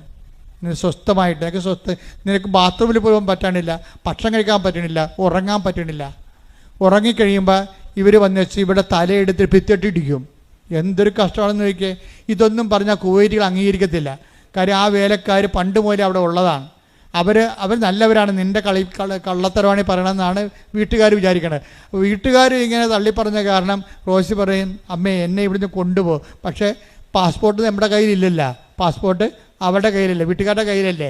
അപ്പോൾ റോസി പറയും, എൻ്റെ ജീവനെ ഇവിടെ കിടന്നാൽ പോകും, അതുകൊണ്ട് നിങ്ങൾ എൻ്റെ പാസ്പോർട്ട് തരാൻ പറയും. അപ്പോൾ ഉടനെ കുവൈറ്റുകൾ പറയും, പാസ്പോർട്ടൊക്കെ തരാം, പക്ഷേ 2 ലക്ഷം രൂപ ഏജൻറ്റ് വാങ്ങിച്ചുകൊണ്ട് പോയിട്ടുണ്ട് നിന്നെ കൊണ്ടുവന്നതിന്. ആ കാശ് നീ എൻ്റെ മേശപ്പുറത്ത് വെച്ചാൽ പാസ്പോർട്ട് തരാമെന്ന് പറയും. അപ്പോൾ റോസി പറയും, 20,000 രൂപ പോലും എൻ്റെ കയ്യിലില്ല, കാര്യം ഞാൻ പിന്നെ എങ്ങനെ നിൽക്കണതെന്ന് പറയും. ഉടനെ പറയും, ഇവർക്ക് ശല്യമായപ്പോൾ പറയും, ഇവളെ ജയിലിലാക്കാൻ നോക്കി. പറഞ്ഞു, നിൻ്റെ കെട്ടിക്കിടക്കൊക്കെ എടുക്കാൻ പറയും. അവരെന്നെ എല്ലാം എടുത്ത് നോക്കിയപ്പോൾ ഉണ്ട് ഉടമ്പടി ഉപ്പിരിക്കണം. അപ്പോൾ അവർ പറയും, ഇത് എന്താണ് എന്താണ് ഒരു സാധനം ഉണ്ടല്ലോ, ബ്ലാക്ക് ഷുഗറാ, മയക്കുമരുന്നാണെന്ന് പറയും, ഇത് മയക്കുമരുന്നാണെന്ന് പറയും. അപ്പോൾ ഉടനെ ഇവളെയും വിളിച്ചുകൊണ്ട് ഈ ഉടമ്പടി ഉപ്പുമായിട്ട് പോയിട്ട് പോലീസ് സ്റ്റേഷനിൽ പോകും. അപ്പോൾ ഇവർക്ക് പേടിയാണ്. ഇവളിരുന്നുകൊണ്ട് പ്രത്യക്ഷ പ്രാർത്ഥന, അമ്മ മാത്രം, എനിക്ക് ആരെയും പരിചയമില്ല രാജ്യത്ത്, അമ്മ മാത്രമേ എനിക്ക് പരിചയമുള്ളൂ, ഞാനിപ്പോൾ അകത്താകാൻ പോവുകയാണ്, കാര്യം ഇവർ പിടിച്ചു കൊണ്ടുപോവുകയാണ്. കാര്യം അവിടെ ചെന്നപ്പോൾ നാട്ടുകാർ അവർ പൗരന്മാരല്ലേ അവിടുത്തെ പോലീസുകാർ, അപ്പം പരിചയക്കാർ അവർ തന്നെ, ഇവർ പറയണമെന്നും അംഗീകരിക്കാതെ ഇവർക്ക് ഭാഷയാത്രക്കാർക്ക് പറഞ്ഞ് പിടിപ്പിക്കാനും അറിയത്തില്ല. അങ്ങനെ ഇവളെ കുഴഞ്ഞു നിൽക്കുന്ന സമയത്ത് ഇവളെ പോലീസ് സ്റ്റേഷനിൽ കയറി ചെല്ലുമ്പോൾ തന്നെ ഒരു പോലീസുകാരൻ വന്നിട്ട് ഇവിടെ മുമ്പിൽ നോക്കി ചിരിക്കും. ചിരിക്കണത്. ഇപ്പോൾ ഒരു പരിചയമില്ല, അവിടുത്തെ കുവൈറ്റി പോലീസുകാരനാണ്. അമ്മ ഈ സമയത്തിനുള്ളിൽ അയാളെ ചേഞ്ച് ചെയ്ത് കളഞ്ഞേ ആ പോലീസുകാരനാണ്. കാരണം ഇവൾ പറയണത് ഞാൻ ഏതാണ്ട് വർഷങ്ങളോട് കണ്ട പരിചയമാണ് ആ പോലീസുകാരൻ എന്നോട് കാണിക്കണത്. എന്നോട് എന്താ പ്രശ്നം എന്ന് ചോദിക്കും. എന്നോടാ ചോദിച്ചത് എന്താ പ്രശ്നമെന്ന്. അപ്പോൾ എന്നെ പ്രതിയാക്കി അകത്ത് കളയാൻ വേണ്ടി കൊണ്ടുവന്ന അറബി പറയും ഇവൾ കള്ളിയാണ്, ഇവൾ കേരളത്തിൽ നിന്ന് ബ്ലാക്ക് ഷുഗർ കൊണ്ടുവന്നിരിക്കുകയാണ്, മയക്കുമരുന്ന് വ്യാപാരിയാണെന്ന് പറയും. ഉടനെ ഇവൾ പറയും ഇതൊരു അപ്പോൾ ഉടനെ ഇവളോട് പറയും നോ ഇതൊരു ഇങ്ങനെയുള്ള സംഭവമൊന്നുമല്ല, ഇതൊരു ബ്ലസ്സഡ് സാൾട്ടാണെന്ന് പറയും. ഉടനെ ആ പോലീസുകാരൻ എന്ത് ചെയ്യുന്നറിയാമോ, ഈ ഉടമ്പടി ഉപ്പെടുത്തിട്ട് നാക്കിൽ വെക്കും. അത് പറയും no it is genuine, it is blessings. അത് നമ്മുടെ യൂട്യൂബെല്ലാം കാണിക്കും. ഇത് പറയും നിങ്ങളുടെ ഭാഷ തർജ്ജമ ചെയ്തെടുക്കാൻ പറയും. അപ്പോൾ അയാളത് തർജ്ജമ ചെയ്തെടുക്കുമ്പോൾ പറയും ഇത് ബ്ലെസ്സഡ് സാൾട്ടാണെന്ന് പറയും. അപ്പോൾ ഉടനെ ഈ പോലീസുകാരൻ, അറബി പോലീസുകാരൻ തന്നെ ഇവരോട് പറയും, കുവൈറ്റിയോട് പറയും നീ ഒന്ന് കഴിച്ചു നോക്കിക്കെന്ന് പറയും. എന്ന് നിനക്ക് സംശയമുണ്ട്, ഞാൻ കഴിച്ചില്ല, അതുപോലെ നീ ഇത്തിരി ഉടമ്പടി ഉപ്പ് കഴിച്ചതെന്ന് പറഞ്ഞിട്ട് ഈ വാദി പ്രതികാരം കണ്ടില്ലേ, ഈ ഉപ്പ് ആ പോലീസുകാരൻ ആ വീട്ടുകാരനെ കൊണ്ട് തീറ്റിക്കും. വീട്ടുകാരൻ്റെ ഇവളെ മരിച്ചുകൊണ്ട് പോലീസ് സ്റ്റേഷനിൽ ചെന്ന അറബിയുടെ നാക്കിൽ ഉടമ്പടി ഉപ്പ് വീഴ് കഴിയുമ്പോൾ അറബി ഉടനെ ശാന്തനാകും. എന്ത് നല്ല രസമാണ് അമ്മയുടെ കാര്യമൊക്കെ ഓർത്തു കഴിഞ്ഞാൽ. അറബി അത്രയും നേരം ഇങ്ങനെ ഭർത്താവ് മുണ്ടിയെ പോലെ ഇവിടെ അകത്താക്കാൻ വേണ്ടി പോയ അറബി ആ പടം ഒരു സൗമ്യനുമാകും. അപ്പോൾ പോലീസുകാരൻ പറയും ഇനി ഇവിടെ നിർത്തിയിട്ട് കാര്യമില്ല, നിങ്ങളല്ല പ്രതി, നിങ്ങളുടെ വീട്ടിലെ വേലക്കാരാണ് ഇവളെ കൊല്ലാൻ പോണത് നിൽക്കുന്നത്, അതുകൊണ്ട് ഇവളെ കയറ്റിവിടാൻ പറയും. ഉടനെ കയറ്റിവിടാൻ പറയുമ്പോൾ ഇവളുടെ കയ്യിൽ പൈസ ഒന്നുമില്ല, 25 രൂപ വേണം, 25,000 രൂപ നിങ്ങൾ തന്നെ കൊടുക്കാൻ പറയും. അപ്പോൾ ഈ അറബി ഭയങ്കര തുപ്പൽ കുടിയനാണ്, പിശുക്കനാണ്, വിടത്തില്ല. അപ്പോൾ അയാളുടെ ലക്ഷണം മാറും. 5 പൈസ കൊടുത്തില്ലേ ഇവളെ പറഞ്ഞ് ഒത്തിരി കാശ് ഞങ്ങൾ ഏജൻറ്റും കൊടുത്തിട്ടുണ്ട്, ഇവർക്ക് ശമ്പളം കൊടുത്തിട്ടുണ്ട്, ഇത് ഞങ്ങൾ എന്ത് കൊടുക്കണമെന്നാണ് പറയുന്നത്, ഇവിടെ ടേംസ് ആൻഡ് കണ്ടീഷൻസ് കഴിഞ്ഞിട്ടില്ല, ഇവിടെ കാലാവധി പൂർത്തിയാക്കണമെങ്കിൽ പോയി കഴിഞ്ഞാൽ ആ കാശ് ഞാൻ കൊടുക്കത്തില്ലെന്ന് പറയും. അപ്പോൾ പോലീസുകാരൻ ലക്ഷണം മാറും. നിങ്ങളാണ് കൊടുക്കേണ്ടത്, നിങ്ങളുടെ വീട്ടിൽ വന്നപ്പോഴല്ലേ ഇത്രയും പ്രശ്നം ഉണ്ടായിരിക്കണത് എന്ന് പറഞ്ഞ് കുറച്ച് കഴിഞ്ഞപ്പോൾ ഇവിടെ പറയും അമ്മ അവിടെ നിന്നുകൊണ്ട് പ്രത്യക്ഷ പ്രാർത്ഥനയില്ലും, അമ്മേ നോക്കണേ അമ്മേ എനിക്ക് കാശ് കിട്ടണേ അല്ലെങ്കിൽ പോകാൻ മാർഗ്ഗമില്ലെന്ന് പറയുമ്പോൾ പോലീസുകാരൻ രൂക്ഷമായിട്ട് ഈ അറബിയോട് സംസാരിക്കും. ഇപ്പോൾ ഒരു ഫ്ലൈറ്റ് ഉണ്ട് കുവൈറ്റിൽ നിന്ന് ഇന്ത്യയിലേക്ക്, ഇപ്പം തന്നെ അവളെ കയറ്റി 1 മണിക്കൂറുണ്ട്, ഇപ്പം തന്നെ ഓൺലൈൻ ടിക്കറ്റ് എടുത്ത് കൊടുത്തേ അല്ലെങ്കിൽ വിഷം മാറും, അല്ലെങ്കിൽ കേസ് മാറും, നിയമം മാറും എന്നൊക്കെ പറയുമ്പോൾ ഉടനെ അറബി വീഴും. ഉടനെ തന്നെ ആ കിട്ടിയ സമയത്ത് തന്നെ ടിക്കറ്റ് എടുത്ത് കൊടുത്ത് അവളെ ഇങ്ങോട്ട് പാക്ക് ചെയ്യും. അതെന്ന് വെച്ച് കഴിഞ്ഞാൽ ഇന്ത്യയിലേക്ക് പോരും. എന്ത് രസകരമാണ് ഈ സാക്ഷ്യത്തിൻ്റെ പോക്ക്. എന്തുകൊണ്ടാണ് ഇത്രയും കൃത്യമായിട്ട് ഈ ഉടമ്പടിയുടെ ഉപ്പ് covenant of salt of the covenant എന്തുകൊണ്ടാണ് ഇത്രയും വിജയിക്കണത്? ഏത് പാരാത്രി ആണെങ്കിലും ഉടമ്പടി തന്നെയാണ് അവൾ ജീവിക്കണത്. അതാണ് വിഷയം. ഉടമ്പടി തന്നെയാണ് ജീവിക്കുന്നത്. നമ്മളുടെ ഉടമ്പടിയുടെ എല്ലാം വരുമ്പോൾ നമ്മൾ ഉപയോഗിക്കുന്ന വസ്തുക്കളെ നമ്മൾക്ക് അത് തന്നെ ഫലം നമുക്ക് അതിൻ്റെ പവർ റിലീസ് ചെയ്ത് നമുക്ക് കിട്ടണമെന്നുണ്ടെങ്കിൽ നമ്മൾ അതിനോട് വിശ്വസ്തത പാലിക്കണം. ഉടമ്പടിയിലെ തൈലത്തിനും അവർ ഞാൻ പണ്ട് പറയുമായിരുന്നു, എന്നിട്ട് ഒരു ചാനലുകാരൻ നമുക്ക് നെഗറ്റീവായിട്ട് സാധനം ഇട്ടിട്ടുണ്ട്. അതായത് ഇവിടെ ഈ ഉടമ്പടി ഉപ്പിനെ കുറിച്ച് എനിക്ക് അറിയത്തില്ല, സത്യം പറഞ്ഞാൽ ഉടമ്പടി കാശ്മീരത്തെക്കുറിച്ച് എനിക്ക് അറിയത്തില്ലായിരുന്നു, ഉടമ്പടി തൈലത്തെക്കുറിച്ച് അറിയത്തില്ലായിരുന്നു. ഇതെല്ലാം എഴുതിക്കൊണ്ടിരിക്കുന്ന ഒരു 12 മണിക്കൂർ സമയമുണ്ട്. ഈ 12 മണിക്കൂറിനുള്ളിൽ പുസ്തകം 75 പേജാണ് ഞാൻ എഴുതുന്നത്. തൈക്കാട്ടുശ്ശേരി ഇരുന്നുകൊണ്ട് പ്രാർത്ഥിച്ച് വിശ്വാസ പ്രമാണം ചൊല്ലിക്കൊണ്ട് എഴുതുകയാണ്. കർത്താവ് എനിക്കിങ്ങനെ ആശയങ്ങൾ തന്നുകൊണ്ടിരിക്കുന്നു. അതെല്ലാം പിന്നീട് അപ്പോൾ എഴുതുന്ന സമയത്ത് ഇതെല്ലാം വരുന്നതാണ്. അപ്പോൾ ഇതിനെക്കുറിച്ച് പിന്നീട് പഠിച്ചു നോക്കുമ്പോഴാണ് ഈ ഉടമ്പടി ഉപ്പെന്ന് പറയുന്ന ഉടമ്പടിയുടേതാണെന്നൊക്കെ പിന്നെയാണെന്നൊക്കെ അറിയണത്. ഉപ്പെന്ന് പറഞ്ഞ ഉടമ്പടിയുടേതാണെന്ന് ഈശോ പറയുന്നുണ്ട്. പക്ഷേ എൻ്റെ റെഫറൻസ് ഒന്നും എനിക്ക് അറിയത്തില്ലായിരുന്നു. അതേസമയം തന്നെ ഉടമ്പടി തേനെന്നാണ് ആദ്യം എഴുതിയത്. തേനെന്ന് എഴുതിയപ്പോൾ തന്നെ കൃപാസനത്തിൽ പ്രശ്നമുണ്ടായി.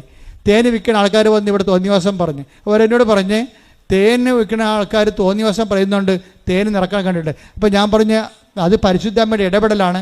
ഞാനിവിടെ തേന് എൻ്റെ അടുത്ത് ഉടമ്പടിയുടെ ഭാഗം എഴുതിക്കൊണ്ടിരിക്കുകയാണ്. അപ്പോൾ തേന് ഉടമ്പടിയുടെ ഭാഗമല്ല അത്. അപ്പോഴാണ് എൻ്റെ മനസ്സിൽ പരിശുദ്ധാത്മ പറഞ്ഞത് ഉടമ്പടി തൈലമുണ്ട്, ഒലിവ് ഓയിലാണ് ഉടമ്പടിയുടെ ഭാഗം. നോക്കിയേ, ദൈവം തിരുത്തുന്ന രീതി കണ്ടില്ലേ? ദൈവം ആരും വഴി നമുക്ക് തിരുത്താൻ പറ്റും എന്ന് വെച്ച് കഴിഞ്ഞാൽ ദൈവം തിരുത്താൻ പറ്റുമെന്ന് വെച്ചാൽ അത് ഉടമ്പടി തേനിനെ മാറ്റി തൈലമാക്കിയത് പരിശുദ്ധമ്മ നേരിട്ടാണ് ആക്കിയിരിക്കണത്. അതുകൊണ്ടാണ് ആ അറബിയുടെ ആ കുഞ്ഞ് മരിക്കാൻ പോകുമ്പോൾ അതിൻ്റെ നെഞ്ചത്ത് ഉടമ്പടി തൈലം പൂശുമ്പോൾ അത് ജീവനിലോട്ട് വന്നിട്ട് ഇവളുടെ ജീവിതം തന്നെ രക്ഷപ്പെട്ടു വരണത് അങ്ങനെയാണ്. അതായത് പക്ഷേ ഇതെല്ലാം ഉപയോഗിക്കുമ്പോൾ ഇതിനെല്ലാം പ്രയോഗം എന്നാണ് പറയണത്.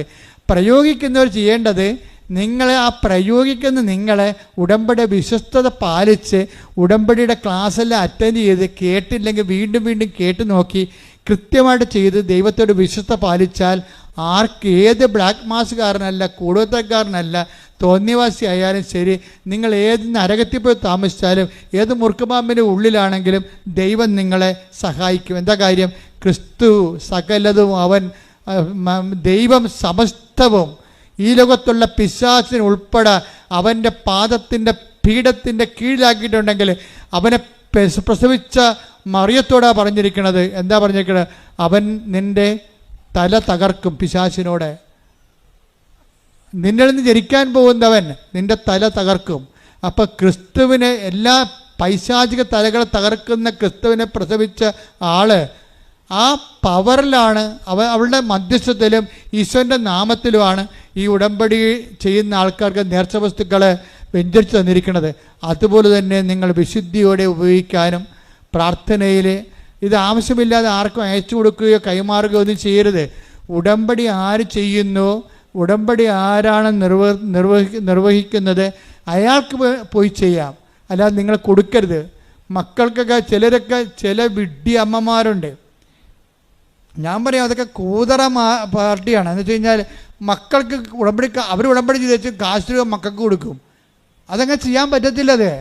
അത് നിങ്ങളും ദൈവം ഉടമ്പടി ചെയ്ത നിങ്ങളും ദൈവവും തമ്മിലുള്ള ബന്ധത്തിൻ്റെ പേരിലാണ്.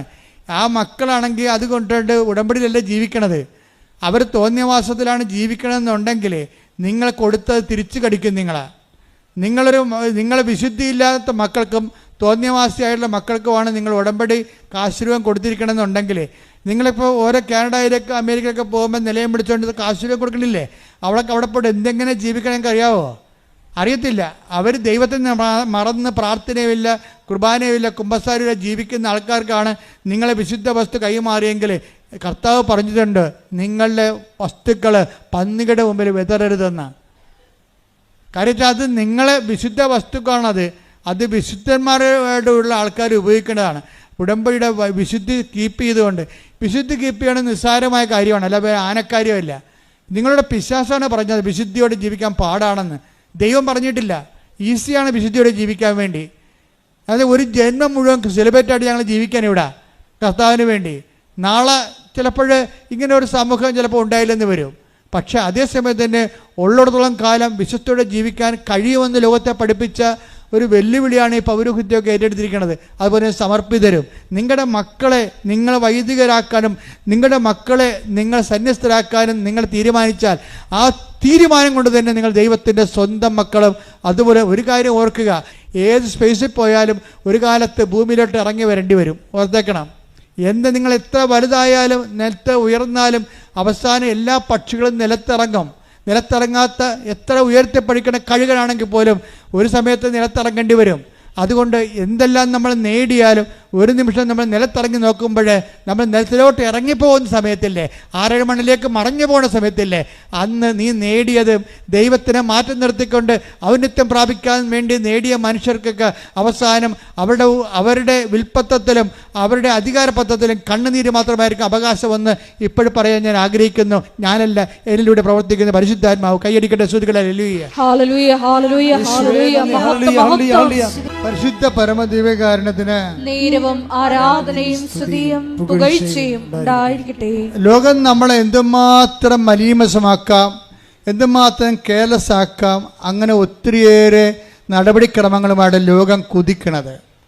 പുതിയ പ്രലോഭനങ്ങളും പുതിയ തരത്തിൽ ദൈവത്തിൽ നിന്ന് അകന്നു പോകാനുള്ള വെല്ലുവിളികളും ഉണ്ടാകുമ്പോൾ നമ്മൾ ആഹ്ലാദിച്ചുല്ലസിക്കണം. എന്താ കാര്യം? ഇത്രയും വെല്ലുവിളി ഉണ്ടെങ്കിൽ അതിനെ അതിലംഘിക്കുന്ന അഭിഷേകമാണ് നമുക്ക് തരാൻ പോണത്. ലോകത്തിൽ എന്തുമാത്രം വിശുദ്ധിയോട് ജീവിക്കാൻ ആഗ്രഹിക്കുന്ന മനുഷ്യ നീ കേൾക്കണം. എന്താ കാര്യം? ഈ ലോകത്ത് വിശ്വാസം ജീവിക്കാനും വിശുദ്ധിയോട് ജീവിക്കാനും എന്തുമാത്രം വെല്ലുവിളികൾ ഉയർന്നുയർന്ന് വരുന്നുവോ, ദൈവത്തിൽ ആശ്രയിക്കുന്നവർക്ക് അതിനേക്കാൾ അധികമായിട്ടുള്ള അഭിഷേകം കണ്ട് ദൈവം തരണത്. ഞാൻ ഈ ദിവസങ്ങളിൽ ദമ്പതികളെ കണ്ടു. അവരെന്നെ കാണാൻ വന്നതാണ്. അവരെ കാണാൻ വന്നത് അവർക്ക് ഞാൻ പ്രൈവറ്റ് ഓഡിയൻസ് കൊടുത്തു. അതിൻ്റെ കാരണം വെച്ച് കഴിഞ്ഞാൽ ഞാൻ ഹുസൈനിൽ ധ്യാനിപ്പിക്കുമ്പോൾ 75 കിലോമീറ്റർ അകലെ നിന്ന് ഇവരെനിക്ക് എല്ലാ ദിവസവും ഉച്ചക്ക് ഭക്ഷണം കൊണ്ടു തരും. 75 കിലോമീറ്റർ അകലെ. അപ്പോൾ എന്ത് അല്ലാതെ മലയാള ഭക്ഷണം കൊണ്ടു തരും. രാവിലെ അവർ വെളുപ്പിന് വൈകുന്നേരം രാവിലെ 7 മണിക്ക് അവർ എനിക്ക് ബ്രേക്ക്ഫാസ്റ്റ് കൊണ്ടു തരും. നമ്മുടെ നാട്ടിൽ കിട്ടുന്ന ബ്രേക്ക്ഫാസ്റ്റ്. അപ്പം എനിക്കറിയാൻ പറ്റും ഞാനിവിടുത്തെ ഇവരെവിടെ നിന്ന് അടുത്തുനിന്ന് വരുന്നവരാണെന്ന് വിചാരിച്ച്. അപ്പം ധ്യാനമെല്ലാം കഴിഞ്ഞ് ഞാൻ ഒരു ദിവസം പോണ വഴിക്ക് എയർപോർട്ട് ഡോമിലേക്ക് പോണ വഴിക്കാണ് ഇവരുടെ വീട്. അപ്പോൾ അവിടെ ചെന്നപ്പോൾ ഞാൻ വീട്ടിൽ ചെന്നപ്പോഴാണ് അറിയണത് ഓടിയിട്ട് വീട് തണില്ല. ഞാൻ പറഞ്ഞു എത്ര കിലോമീറ്റർ ഉണ്ട് ഇത്? 75 കിലോമീറ്റർ. അപ്പോൾ എന്ത് പരിപാടിയാണ് അവർ കാണിക്കുന്നത്? 75 കിലോമീറ്റർ അകലെയെന്ന് ഈ 4 ദിവസവും രാവിലെയും ഉച്ചക്കും വൈകുന്നേരവും അങ്ങോട്ടും ഇങ്ങോട്ടും ഭാര്യയും ഭർത്താവും കൂടി ഭക്ഷണം കൊണ്ടുവന്ന് തരികയാണ് ഞങ്ങൾക്ക് എല്ലാവർക്കും. ഞാൻ അവിടെ ഉള്ള കാരണം അവിടെയുള്ള എല്ലാ അച്ഛന്മാർക്കും കിട്ടി. എന്താ കാര്യം വെച്ച് കഴിഞ്ഞാൽ അപ്പോൾ അതുകൊണ്ട് അവരിവിടെ വന്നപ്പോൾ ഞാൻ പറഞ്ഞു ഓക്കെ കാണാമെന്ന് പറഞ്ഞപ്പോൾ ഞാൻ അവരോട് ചോദിച്ചേ നിങ്ങളുടെ വീട്ടിൽ ഞാൻ വന്നില്ലേ? അപ്പോൾ കൃപാസനം മാതാവിനെ അവിടെ പ്രതീക്ഷിച്ചിട്ടുണ്ട് അവരുടെ വീട്ടിൽ. അപ്പോൾ ഞാൻ ചോദിച്ചു നിങ്ങളുടെ അവിടെയുള്ള വീടുകളെല്ലാം ഭേദപ്പെട്ട വീടുകളാണ്. പക്ഷെ നമ്മുടെ അത്രയും പൈസ ഒന്നും അവർക്ക് മുടക്കിയിട്ടില്ല. ആ വീട് ഈ മരം കൊണ്ടൊക്കെ ഉണ്ടാക്കുന്ന വീടുകളാണ് അമേരിക്കൻ വീടുകളെല്ലാം. പക്ഷേ ഇവരുടെ വീട്ടിൽ നോക്കുമ്പോൾ ഒരു 10-12 മുറികളുണ്ട് അവിടെ വീട്ടിലുണ്ട്. അപ്പോൾ ഞാൻ അവരോട് ചുമ്മാ കാഷ്വലായിട്ട് ചോദിച്ചു എന്തുകൊണ്ടാണ് നിങ്ങൾ 2 നില എടുക്കാഞ്ഞെന്ന് ചോദിച്ചു. ഉടനെ ജീജൻ എന്നാണ് പേര്, റിദ്യു എന്നാണ് വൈഫിൻ്റെ പേര്. അപ്പോൾ ജീജൻ എന്നോട് പറഞ്ഞു അച്ഛാ ഞങ്ങളെ മുകളിലത്തെ നില വേണ്ടെന്ന് വെച്ചു. കാര്യം മുകളിലത്തെ നില ഉണ്ടെങ്കിൽ പിള്ളേരെല്ലാം മുകളിൽ പോയി ഇരിക്കുകയുള്ളൂ. പിന്നെ അവരവിടെ 9 മണി കഴിഞ്ഞാൽ പിന്നെ അവർ എന്ത് ചെയ്യണം നമുക്കറിയത്തില്ല. അവരെന്ത് കമ്പ്യൂട്ടറാണ് കാണുന്നത്, അവരെന്താണ് അവരുടെ ഇൻട്രസ്റ്റ്, അവർ നമുക്ക് ഒന്ന് നമ്മുടെ ഒരു നിര ഉള്ളെങ്കിൽ അവർ നമ്മുടെ കൺമുട്ടത്തുണ്ടാകും. വിളിച്ചാൽ വരും. തന്നെയല്ല 9 മണിയാകുമ്പോൾ തന്നെ അവർ കൊണ്ടുവന്ന് മൊബൈൽ ഞങ്ങളുടെ ബെഡ്റൂമിൽ കൊണ്ടുവന്ന് വെച്ചിട്ട് പോകും. അപ്പം ഞാൻ ആ കുഞ്ഞുങ്ങളെ കണ്ടേ, കുഞ്ഞുങ്ങളൊക്കെ വലിയ വളർന്ന് വലിയ എൻജിനീയറിങ് ആൾക്കാരൊക്കെ ആയി, അവിടുത്തെ മെയിൻ ആൾക്കാരാണ് പിള്ളേർ. അപ്പം ഞാൻ കൊടുത്തേ ഈ കുഞ്ഞുങ്ങളൊക്കെ വിശ്വാസം വളർത്തുന്നതിന് വലിയ പാടൊന്നുമില്ല. മാതാപിതാക്കന്മാരൊന്നും ഒക്കെ ആയാൽ മതി. മാതാപിതാക്കന്മാർക്ക് അതിനെക്കുറിച്ച് കൃത്യമായ ചിട്ടയുണ്ടെങ്കിൽ കുഞ്ഞുങ്ങൾ കൃത്യമായിട്ട് വളരും. ഞാൻ ഓർത്തിരുന്നത് കുഞ്ഞുങ്ങളൊക്കെ വളർന്ന അടക്കായാണെങ്കിൽ മടി വെക്കാം, കവുങ്ങായ എന്ത് ചെയ്യുമെന്നൊക്കെ പറഞ്ഞിടല്ലോ അമ്മമാർ ചുമ്മാ സ്കൂട്ടായി ജാമ്യം എടുക്കണത്. നിങ്ങൾ ജാമ്യമൊന്നും എടുക്കണ്ട. നിങ്ങളുടെ മക്കൾക്ക് മോശത്തരം സംഭവിച്ചിട്ടുണ്ടെങ്കിൽ ഒരു പരിധിവരെ നിങ്ങളും ഒരു പരിധിവരെ ഞങ്ങളും ഉത്തരവാദികളാണ്. വൃത്തിയും മെനയുള്ള മാതൃകയുള്ള വൈദികരുടെ എണ്ണം സഭയെ കൂടിയ കന്യാസികളുടെ എണ്ണം കൂടിക്കഴിഞ്ഞാൽ തീർച്ചയായിട്ടും കുടുംബങ്ങളുടെ വിശുദ്ധി കൂടും. അതിന് സംശയം എന്തായിരിക്കണേ? അതുപോലെ തന്നെ മാതാപിതാക്കന്മാരുടെ വിശുദ്ധിയുടെ നമ്മൾ ഇവിടെ ജീവിക്കേണ്ടവരല്ല. ഇന്നല്ലെങ്കിൽ നാളെ നമ്മൾ ദൈവത്തിൻ്റെ അടുത്തേക്ക് പോണതാണ്. ഇവിടെ ഉള്ള കണ്ണുമേക്കുന്ന നേരത്താണ് നമ്മളിവിടെ നിൽക്കണത്. അപ്പോൾ ഉള്ള കാലത്ത് ദൈവത്തിന് വേണ്ടി ജീവിക്കാൻ വേണ്ടിയുള്ള തീരുമാനമാണ് ഉടമ്പടി ജീവിതം കൊണ്ട് ദൈവം നമ്മളിൽ ഉദ്ദേശിക്കുന്നതും ദൈവം നമുക്ക് തരണതും. കഴിഞ്ഞ ദിവസങ്ങളിൽ ഞാൻ വേറെ ഒരു മകളെ പ്രാർത്ഥിച്ചു. ആ കുഞ്ഞൊന്നും അനുസരിക്കണില്ല അച്ഛാ, കുഞ്ഞ് എപ്പോഴും ഭർത്താമുണ്ടിയെ പോലെ കാറിക്കൂവി ബഹളം ഉണ്ടാക്കിയാണ് എന്ന് പറഞ്ഞ് ഉടനെ അതും പറഞ്ഞുകൊണ്ട് അവിടുന്ന് ഉടമ്പടി എടുത്ത് വെള്ളച്ചീട്ടുമായിട്ട് ഇവിടെ വന്നു. അപ്പോൾ ഞാൻ ഈ കുഞ്ഞിനെ എല്ലാവരും ഞാൻ പ്രാർത്ഥിച്ച് പോകുമ്പോൾ കുഞ്ഞിന് തലയെ വെച്ചു. കുഞ്ഞാണെങ്കിൽ ഒരു അനക്കമില്ല. അതായത് ഇങ്ങനെ മരവിച്ച് ഇങ്ങനെ ഇരിക്കുകയാണ്, അനങ്ങണില്ല കുഞ്ഞ്. അതെന്താ? അപ്പം ഞാൻ നോക്കിയപ്പോൾ എന്താ സംഭവം എന്നറിയുമോ? കൊച്ചു തല ഉയർത്തിപ്പോലും നോക്കണില്ല. അതിന് 2.5 വയസ്സേ ഉള്ളു. ഞാൻ വന്നതുപോലും അവിടെ അറിയണില്ല കൊച്ച്. ഈ കൊച്ച് അനുസരിക്കണില്ല. കൊച്ച് സാധാരണ മനുഷ്യ പോലെ പെരുമാറണില്ല എന്നാണ് ഇവർ പറയണത്. പക്ഷെ തലേ കൈവച്ചിട്ട് കൊച്ചൊന്ന് അനങ്ങണ്ടേ? ഞാൻ നോക്കുമ്പോൾ കൊച്ച് മൊബൈലിൽ മിക്കി മൗസ് കണ്ടുകൊണ്ടിരിക്കുകയാണ്. അപ്പം ഞാൻ തള്ളോട് ചോദിച്ച് ഇതിൻ്റെ കയ്യിൽ നിന്ന് ആ മൊബൈലൊന്ന് വാങ്ങിക്കണ്ടേ, എനിക്കൊന്ന് പ്രാർത്ഥിക്കണ്ടേ? പറഞ്ഞ് ആ മൊബൈൽ വാങ്ങിച്ചാൽ കൊച്ചിവിടെ നരകമാക്കിക്കളയൊന്ന്. എൻ്റെ പൊന്നെ, ആ മൊബൈൽ അവർ മേടിച്ചതും ആ കൊച്ചി എനിക്ക് വേണേൽ കൊച്ചി കളിത്താറ കുടിച്ച് കളയുമെന്ന് ഓർത്ത് കിടന്ന് കാറാൻ തുടങ്ങി. അവസാനം ഞാൻ മൊബൈൽ കൊടുത്ത് പ്രാർത്ഥിച്ച് വിട്ട്. എന്താ സംഭവിച്ചിരിക്കണത്? ഞാൻ പോന്നപ്പോൾ മാതാവിനോട് ചോദിച്ച്, അമ്മേ ഈ 2.5 വയസ്സുകാരന് എന്താണ് മൊബൈലുകൾ? അപ്പോഴെന്താണ് അമ്മയുടെ താല്പര്യങ്ങൾക്ക് വേണ്ടി കൊച്ചു ചിണുങ്ങുമ്പോൾ എടുത്ത് കൈ കൊടുക്കും മൊബൈൽ. അല്ലാതെ കൊച്ചു മൊബൈൽ 2.5 വയസ്സേ ഉള്ളെന്ന് ഓർക്കണം, അല്ല 7 വയസ്സൊന്നുമില്ല. 2.5 വയസ്സുള്ള കൊച്ചിന് മൊബൈൽ കൊടുത്തിട്ട് മിക്കി മൗസ് കാണുന്നുണ്ടെങ്കിൽ ആ കൊച്ച് ഒരു കണ്ണ് കാണാൻ പറ്റിയ സമയത്ത് തന്നെയാണ് ആ കൊച്ചിന് അത് കൊടുത്തിട്ടുള്ളത്. ഇവൾക്ക് എന്താ ജോലിയോ ഇവൾക്ക് കമ്പ്യൂട്ടർ വർക്കോ ഒക്കെ തുടങ്ങുകയാണ്. പിള്ളേർ കിടന്ന് ബഹളം ഉണ്ടാക്കാതിരിക്കാൻ വേണ്ടി എന്ത് ചെയ്യും? പിള്ളേരുടെ കയ്യിൽ മൊബൈൽ എടുത്ത് കൊടുക്കും. പണ്ടാണെങ്കിൽ അമ്മമാരിങ്ങനെ തേനൊക്കെ ഇട്ടിട്ട് ഒരു സാധനം ഉണ്ടല്ലോ, ഇപ്പോഴത് ചപ്പണത്, അത് കൊടുത്തെങ്കിൽ കുഴപ്പമില്ല, ഇത്തിരി തേനല്ലേ പോകത്തുള്ളൂ നമുക്ക്. അതിന് പകരം മൊബൈൽ കൊടുത്തപ്പോൾ എന്നാ പറ്റി? ഇനി ഈ ജന്മത്തെ ആ പണ്ടാരത്തിൻ്റെ കയ്യിൽ നിന്ന് മൊബൈൽ എടുക്കാൻ പറ്റത്തില്ല. എന്താ കാര്യത്തിൽ നിങ്ങൾ എന്തും കൊടുക്കാം, എന്തും കൊടുത്താൽ നമുക്ക് തിരിച്ചെടുക്കാം, പക്ഷേ മൊബൈൽ കൊടുത്താൽ തിരിച്ചെടുക്കാൻ പറ്റത്തില്ല. കാര്യം കിളവന്മാർ വരെ മൊബൈലിന് അടിപ്പെട്ട് ഇങ്ങനെ ചോദ്യചിഹ്നം പോലെ ഇരിക്കണം ഇപ്പോഴും. കണ്ടില്ലേ നിങ്ങൾ? ഓരോരുത്തരെ കണ്ടില്ലേ? എവിടെ നോക്കിയാലും റെയിൽവേ സ്റ്റേഷനിൽ ചെന്നാലും ബസ് സ്റ്റാൻഡിൽ ചെന്നാലും ഇങ്ങനെ ഇരിക്കണം കാണാം. വേറെ ആരും കാണത്തില്ല. ഇങ്ങനെ ചോദ്യചിഹ്നം പോലെ കാലത്തിൻ്റെ മേൽ ദൈവം ഉയർത്തിയ ചോദ്യചിഹ്നമാണ് മൊബൈൽ എന്ന് പറയണത്. അത് ഉപയോഗിക്കുന്ന രീതികളിലാണ് പ്രശ്നം വന്നിരിക്കുന്നത്. അത് നമ്മൾ ഈ 2.5 വയസ്സിന് പോലും നമുക്ക് ശ്രദ്ധിക്കാൻ പറ്റുന്നില്ലെങ്കിൽ ഈ ജന്മത്തെ തന്നെ രക്ഷിക്കാൻ പറ്റുമോ? ഇല്ല. സ്ക്രീൻ ടൈം എന്ന് പറയണത് ആ കുഞ്ഞിന് ഏതാണ്ട് ഒരു ദിവസം 20 മണിക്കൂറാണെന്ന് തോന്നുന്നു. ഞാൻ പറഞ്ഞത് എന്ത് പ്രശ്നം ഉണ്ടായാലും അതിനെ പറിച്ച് മാറ്റാൻ പറഞ്ഞു ഞാൻ എടുക്കുന്നത്. ഇനി ഈ ഒരു 5 കൊല്ലത്തേക്ക് സാധനത്തിന് ഇത് കാണിക്കരുതെന്ന് പറഞ്ഞു. കുറച്ച് കഴിയുമ്പോൾ കൊച്ചു ശരിയാകും, പക്ഷേ അവർ കാണിക്കുമെന്ന് തോന്നില്ല. അവർ കൊച്ചു കഴിഞ്ഞാൽ അപ്പം തന്നെ എടുത്ത് കൊടുക്കും ഇത്. അപ്പോൾ നിങ്ങളെ ഇങ്ങനെ മൊബൈലിൽ കുഞ്ഞിനെ കൊടുത്തേക്കാമെന്ന് പറഞ്ഞുകൊണ്ടാണ് പ്രസവിക്കാൻ പോകണമെങ്കിൽ ഇപ്പം തന്നെ തീരുമാനമായെന്ന് പറഞ്ഞതാണ്, വേറെ പ്രശ്നമൊന്നുമില്ല. പുതിയ ആൾക്കാരൊക്കെ ഒന്ന് കേൾക്കണം ഇത്. സംഗതി നമ്മൾ ചെല്ലണത് എന്ത് കൊടുത്താലും തിരിച്ച് വാങ്ങിക്കാൻ നമുക്ക്. ഈ സാധനം കൊടുത്താൽ തിരിച്ച് വാങ്ങിക്കാൻ പറ്റത്തില്ല. അപ്പം അതുകൊണ്ട് തന്നെ നമ്മൾ വിചാരിച്ചാൽ മക്കളെ വൃത്തിയും മേനയായിട്ട് വളർത്താൻ പറ്റും. വിചാരിച്ചില്ലെങ്കിൽ സ്വാഭാവികമായും മക്കളുടെ രീതിയിൽ വളർന്നു പോകും. വിശുദ്ധിയുടെ കാര്യം ഇത് തന്നെയാണെന്ന് ഞാൻ പറഞ്ഞത്. ഞാൻ വിശുദ്ധിയെക്കുറിച്ച് പറയാനാണ് കറങ്ങി തിരിഞ്ഞ് വന്നത്. വിശുദ്ധി ഇത്രയേ ഉള്ളൂ. വിശുദ്ധി പാടുള്ള വിഷയമാണെന്ന് നമ്മളോട് പറഞ്ഞത് പിശാചാണ്, അല്ല ദൈവമല്ല. നീ എൻ്റെ മുമ്പാകെ നടക്കാൻ പറഞ്ഞു കഴിഞ്ഞാൽ, നീ വിശുദ്ധനാകാൻ പറഞ്ഞു കഴിഞ്ഞാൽ, ദൈവം ഒരു കാര്യം പറഞ്ഞാൽ ആ പറയുന്നതിൻ്റെ മുഴുവൻ ഉത്തരവാദിത്വം ദൈവം ഏറ്റെടുത്തിട്ട് അതനുസരിക്കാൻ തയ്യാറാണെങ്കിൽ നീ അനുഗ്രഹം പ്രാപിക്കും. ആദ്യം തന്നെ ഉടമ്പടിയുടെ വെളിപാട് അതാണ്. അനുസരിക്കാൻ തയ്യാറായാൽ ഐ ആം റെഡി ആമേൻ എന്ന് പറഞ്ഞാൽ പിന്നെന്താണ്? അനുഗ്രഹം പ്രാപിക്കും.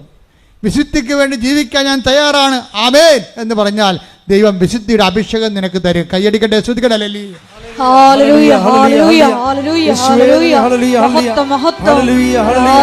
വചനത്തിലൂടെയാണ് നമ്മൾ സഞ്ചരിച്ച് അവസാനിപ്പിക്കുന്നത്. ആ വചനത്തിന് താഴെ അവർ കുറേ നാളത്തേക്ക് വിശ്വസിക്കുന്നു എന്നാണ് പറഞ്ഞത്. കാര്യം വേരില്ലാത്തത് കൊണ്ട്. വേരെന്താണ്?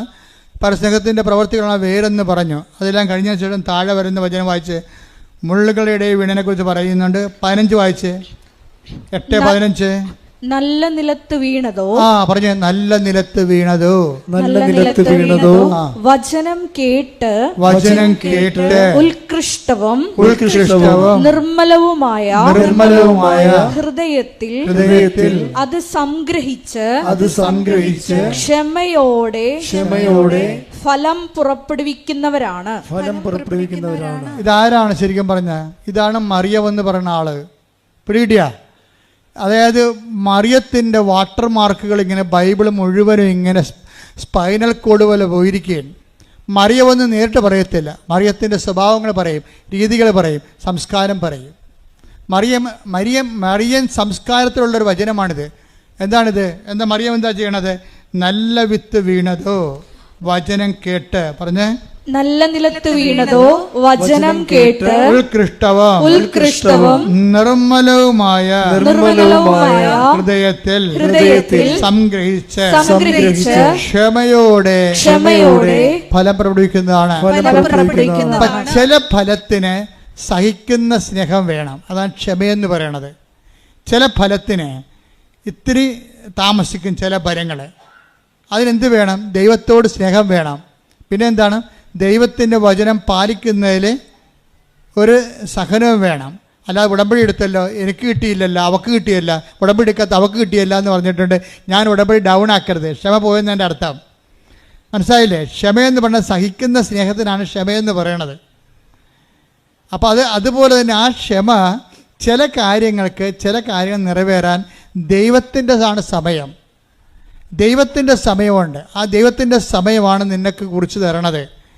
അപ്പോഴേ ദൈവത്തിൻ്റെ സമയം കുറിച്ചാൽ എല്ലാം ശരിയായിരിക്കും. ഇപ്പോൾ ഉടമ്പടി എനിക്ക് അമ്മ പ്രത്യക്ഷപ്പെട്ട് ദുരന്തമുണ്ടാകാൻ പോണ പ്രാർത്ഥിക്കണമെന്ന് പറഞ്ഞപ്പോൾ തന്നെ അമ്മയ്ക്ക് വേണമെങ്കിൽ എനിക്ക് ഉടമ്പടി തരാമായിരുന്നു, തന്നില്ലല്ലോ. പിന്നെ എത്ര കൊല്ലം കഴിഞ്ഞാണ് തന്നത്? അമ്മ പ്രത്യക്ഷപ്പെട്ടതിന് ശേഷം അപ്പം 11 കൊല്ലം കഴിഞ്ഞാണ് ഉടമ്പടി തന്നത്. ആ ഉടമ്പടി തന്നെങ്കിലും അത് കോവിഡ് വരെ ഒരുമാതിരിപ്പെട്ട ഒരു ഫസ്റ്റ് ലെയർ ആൾക്കാർ ഉടമ്പടി എടുത്തു കഴിഞ്ഞോ? കോവിഡ് കഴിഞ്ഞപ്പോൾ ഇത്ര പെട്ടെന്ന് ഉടമ്പടി വളർന്നു വരാൻ കാര്യം ആ ഉടമ്പടി 18 വരെ എടുത്തു പോയവർക്ക് ഫലമുണ്ടായി. അവരെല്ലാം സാക്ഷ്യങ്ങളും കൊണ്ടാണ് ഉടമ്പടി നമ്മളുടെ ഈ കോവിഡ് കഴിഞ്ഞപ്പോൾ കൃപാസനത്തിലേക്ക് വന്ന ജനം എന്തുകൊണ്ടാണ് വന്നത്? 16-ലും 17-ലും 18-ലും അവർക്ക് കിട്ടിയ വലിയ സാക്ഷ്യങ്ങൾ കൊണ്ട് they are coming caring the shapes എന്ന് പറയത്തില്ലേ, അവർ കരഞ്ഞുകൊണ്ട് വിത്തുമായിട്ട് വന്നവരെ, വിതച്ചിട്ട് പോയവരെ അവർ തിരികെ കൊയ്ത കറ്റയുമായി സന്തോഷത്തോടെ ആർപ്പോടെ തിരിച്ചു വന്നു. അവിടെ ആർപ്പ് വിളികളാണ് സാക്ഷ്യമായിട്ട് നമ്മൾ കേട്ടുകൊണ്ടിരിക്കുന്നത്. അതുകൊണ്ട് തന്നെയാണ് ആർപ്പ് വിളികളാണ് സാക്ഷ്യങ്ങൾ. അത് കേൾക്കുമ്പോൾ ആമേൻ പറയുകയും ഹല്ലേലൂയ പറയുകയും എന്നെയും ആർപ്പ് വിളിക്കാൻ അവകാശി ഓഹരിയാക്കണമെന്ന് പ്രാർത്ഥിച്ചുകൊണ്ട് ഇടിമുഴക്കം പോലെ ശ്രദ്ധിക്കട്ടെ.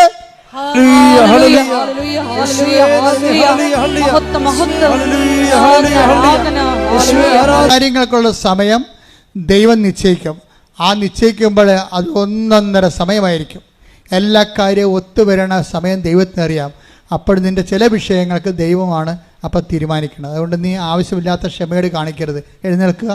അച്ഛൻ എല്ലാ വിഷയങ്ങൾക്കും വേണ്ടി പ്രാർത്ഥിക്കാൻ പോവുകയാണ്. എല്ലാ വിഷയങ്ങൾക്കും വേണ്ടി പ്രാർത്ഥിക്കാൻ പോകുമ്പോൾ നിങ്ങൾ അഭിഷേകത്തോട് സൂചിച്ചുകൊണ്ടിരിക്കട്ടെ.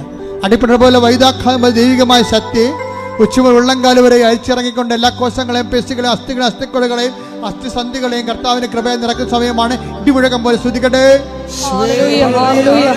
കർത്താവേ നിന്റെ ഉന്നതമായ നാമത്തിന് സ്തോത്രം ചെയ്യുന്ന കർത്താവേ നിന്റെ വിശുദ്ധ പൗരോഹിത്യത്തെ മഹത്വപ്പെടുത്തണമേ.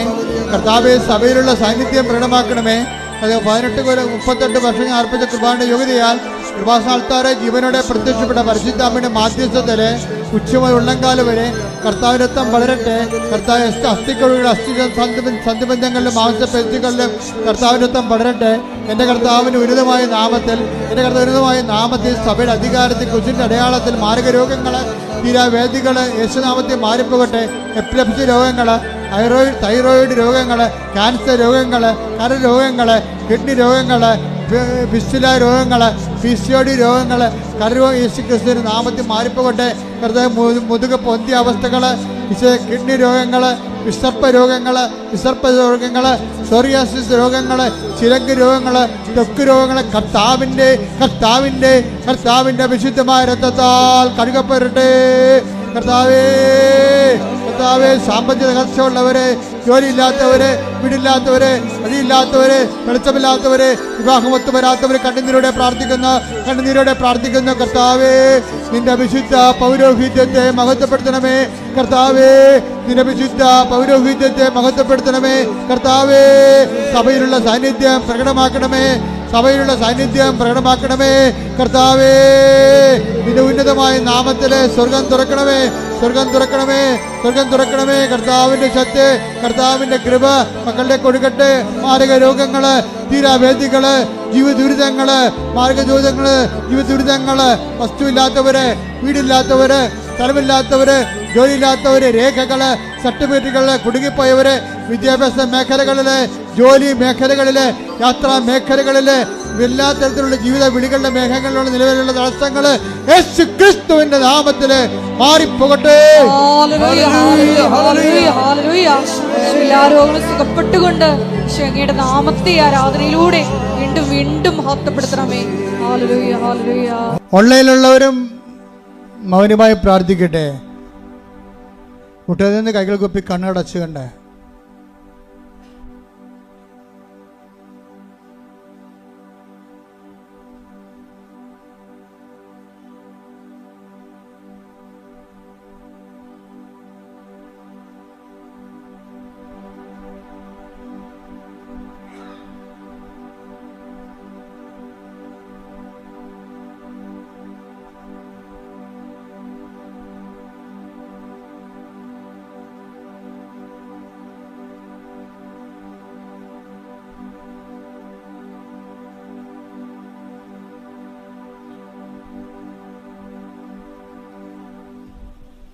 നമുക്ക് സംഭാവന ആശീർവാദം സ്വീകരിക്കാം. ക്രിസ്മസ് നിങ്ങളെ പ്രത്യേകം ആശംസിക്കാൻ എനിക്ക് ആഗ്രഹമുണ്ട്. പക്ഷേ നമ്മളെപ്പോഴും ഉടമ്പടിയിലുള്ളവർ എപ്പോഴും ക്രിസ്മസിലാണ്. ഞങ്ങൾക്കാണെങ്കിൽ ക്രിസ്മസ് വരുന്നു എന്നുള്ളത് മറ്റുള്ളവരെ പ്രതിയാണ് നമ്മൾ ക്രിസ്മസ് എന്നൊക്കെ പറയണത്. നമ്മൾ 24 മണിക്കൂർ ഇതിൻ്റെ അകത്ത് തന്നെയല്ലേ, ഇതിൻ്റെ തന്നെയാണ് കർത്താവിൻ്റെ ജോലിയും. 24 മണിക്കൂറും ക്രിസ്മസാണ്. ദൈവം ആരിലെല്ലാം ഹൃദയത്തെ ജനിക്കുന്നുവോ ഇവിടെ എല്ലാ ദിവസവും ജനങ്ങളുടെ ഹൃദയങ്ങളിൽ ക്രിസ്തു ജനിക്കുന്നുണ്ട്. പരിശുദ്ധ അമ്മ അവരുടെ ക്രിസ്തുവിനെ കൊടുക്കുന്നുണ്ട്. അപ്പോൾ നിങ്ങൾ മറ്റുള്ളവർക്ക് ക്രിസ്മസ് ഉണ്ടാക്കി കൊടുക്കണം. പിന്നെ ക്രിസ്മസ് കാലത്ത് പ്രത്യേകിച്ച് ഉടമ്പടിക്കാർ പ്രത്യേകം ശ്രദ്ധിക്കുക, പാവപ്പെട്ടവരെ കരുതണം. ഇന്നത്തെ കാലത്ത് ഒരു പ്രശ്നം എന്ന് പറയുന്നത് ആരും കൈ നീട്ടത്തില്ല. എല്ലാവർക്കും അഭിമാനമുള്ളതുകൊണ്ട് കൈ നീട്ടത്തില്ല. നമ്മൾ ചോദിക്കണം. പക്ഷെ അവർക്ക് നമ്മളോട് ചിലപ്പോൾ ചോദിക്കാൻ തോന്നത്തില്ല. പക്ഷെ നമ്മൾ ചിലരെ കണ്ടിട്ട് അവരെ കാര്യങ്ങൾ അറിഞ്ഞ് സഹായിക്കണം. അപ്പോൾ അവർക്ക് ക്രിസ്മസ് ഉണ്ടാകും, നമുക്കും ക്രിസ്മസ് ഉണ്ടാകും. അപ്പോൾ മറ്റുള്ളവരെ കൂടി അതിൻ്റെ അകത്ത് ജാതിയും മതവും ഒന്നും നോക്കരുത്. കാര്യം നമ്മളിവിടെ സൃഷ്ടിച്ചപ്പോൾ എല്ലാവരുടെയും കൂടെയാണ് സൃഷ്ടിച്ചത്. ദൈവം ആദ്യം മരങ്ങളെയും, അതുകൊണ്ട് ഞാൻ മരത്തിൻ്റെ കമ്പ് വെട്ടാൻ പോലും എനിക്ക് ഭയങ്കര സങ്കടമാണ്. നമ്മളെ സൃഷ്ടിച്ച് വിട്ടപ്പോൾ എല്ലാവരെയും അവരെയൊക്കെ ആദ്യം സൃഷ്ടിച്ചിട്ടാണ് നമ്മളെ അവസാനം സൃഷ്ടിച്ചത്. അപ്പം അവരെ എല്ലാവരും നോക്കുക എന്നുള്ള ഉദ്ദേശത്തിലാണ് അവരൊക്കെ സൃഷ്ടിച്ചത്. അല്ല പിന്നെ നമ്മുടെ ഭക്ഷണത്തിന് വേണ്ടി നമുക്ക് അതിൽ നിന്ന് എടുക്കാം, അല്ലാതെ നമുക്ക് മറ്റൊന്നും ചെയ്യാൻ പറ്റത്തില്ല. മരങ്ങളുടെ കായ്കൾ എടുക്കാം, മത്സ്യങ്ങളെ കഴിക്കാം, നമ്മുടെ ഭക്ഷണത്തിന് വേണ്ടി മാത്രം. അപ്പം അതുകൊണ്ട് എല്ലാവരെയും സൃഷ്ടിച്ചതിന് ശേഷം ആണ് നമ്മളെ സൃഷ്ടിച്ചത്. അതിൻ്റെ ഒരു കാര്യം, നമ്മൾ അതുങ്ങളെ നോക്കുമെന്നാണ്. വെള്ളം പോലും സൃഷ്ടിക്കുമ്പോൾ വെള്ളം ശുദ്ധിയായിട്ട് സൂക്ഷിക്കണം. അത് നമ്മുടെ ഒരു ജനിതകമായ ഒരു ഉത്തരവാദിത്വമാണ്. പൊതു ഇടങ്ങളെ സംരക്ഷിക്കുക, വിശുദ്ധിയോടെ പരിസരങ്ങൾ സംരക്ഷിക്കുക എല്ലാം.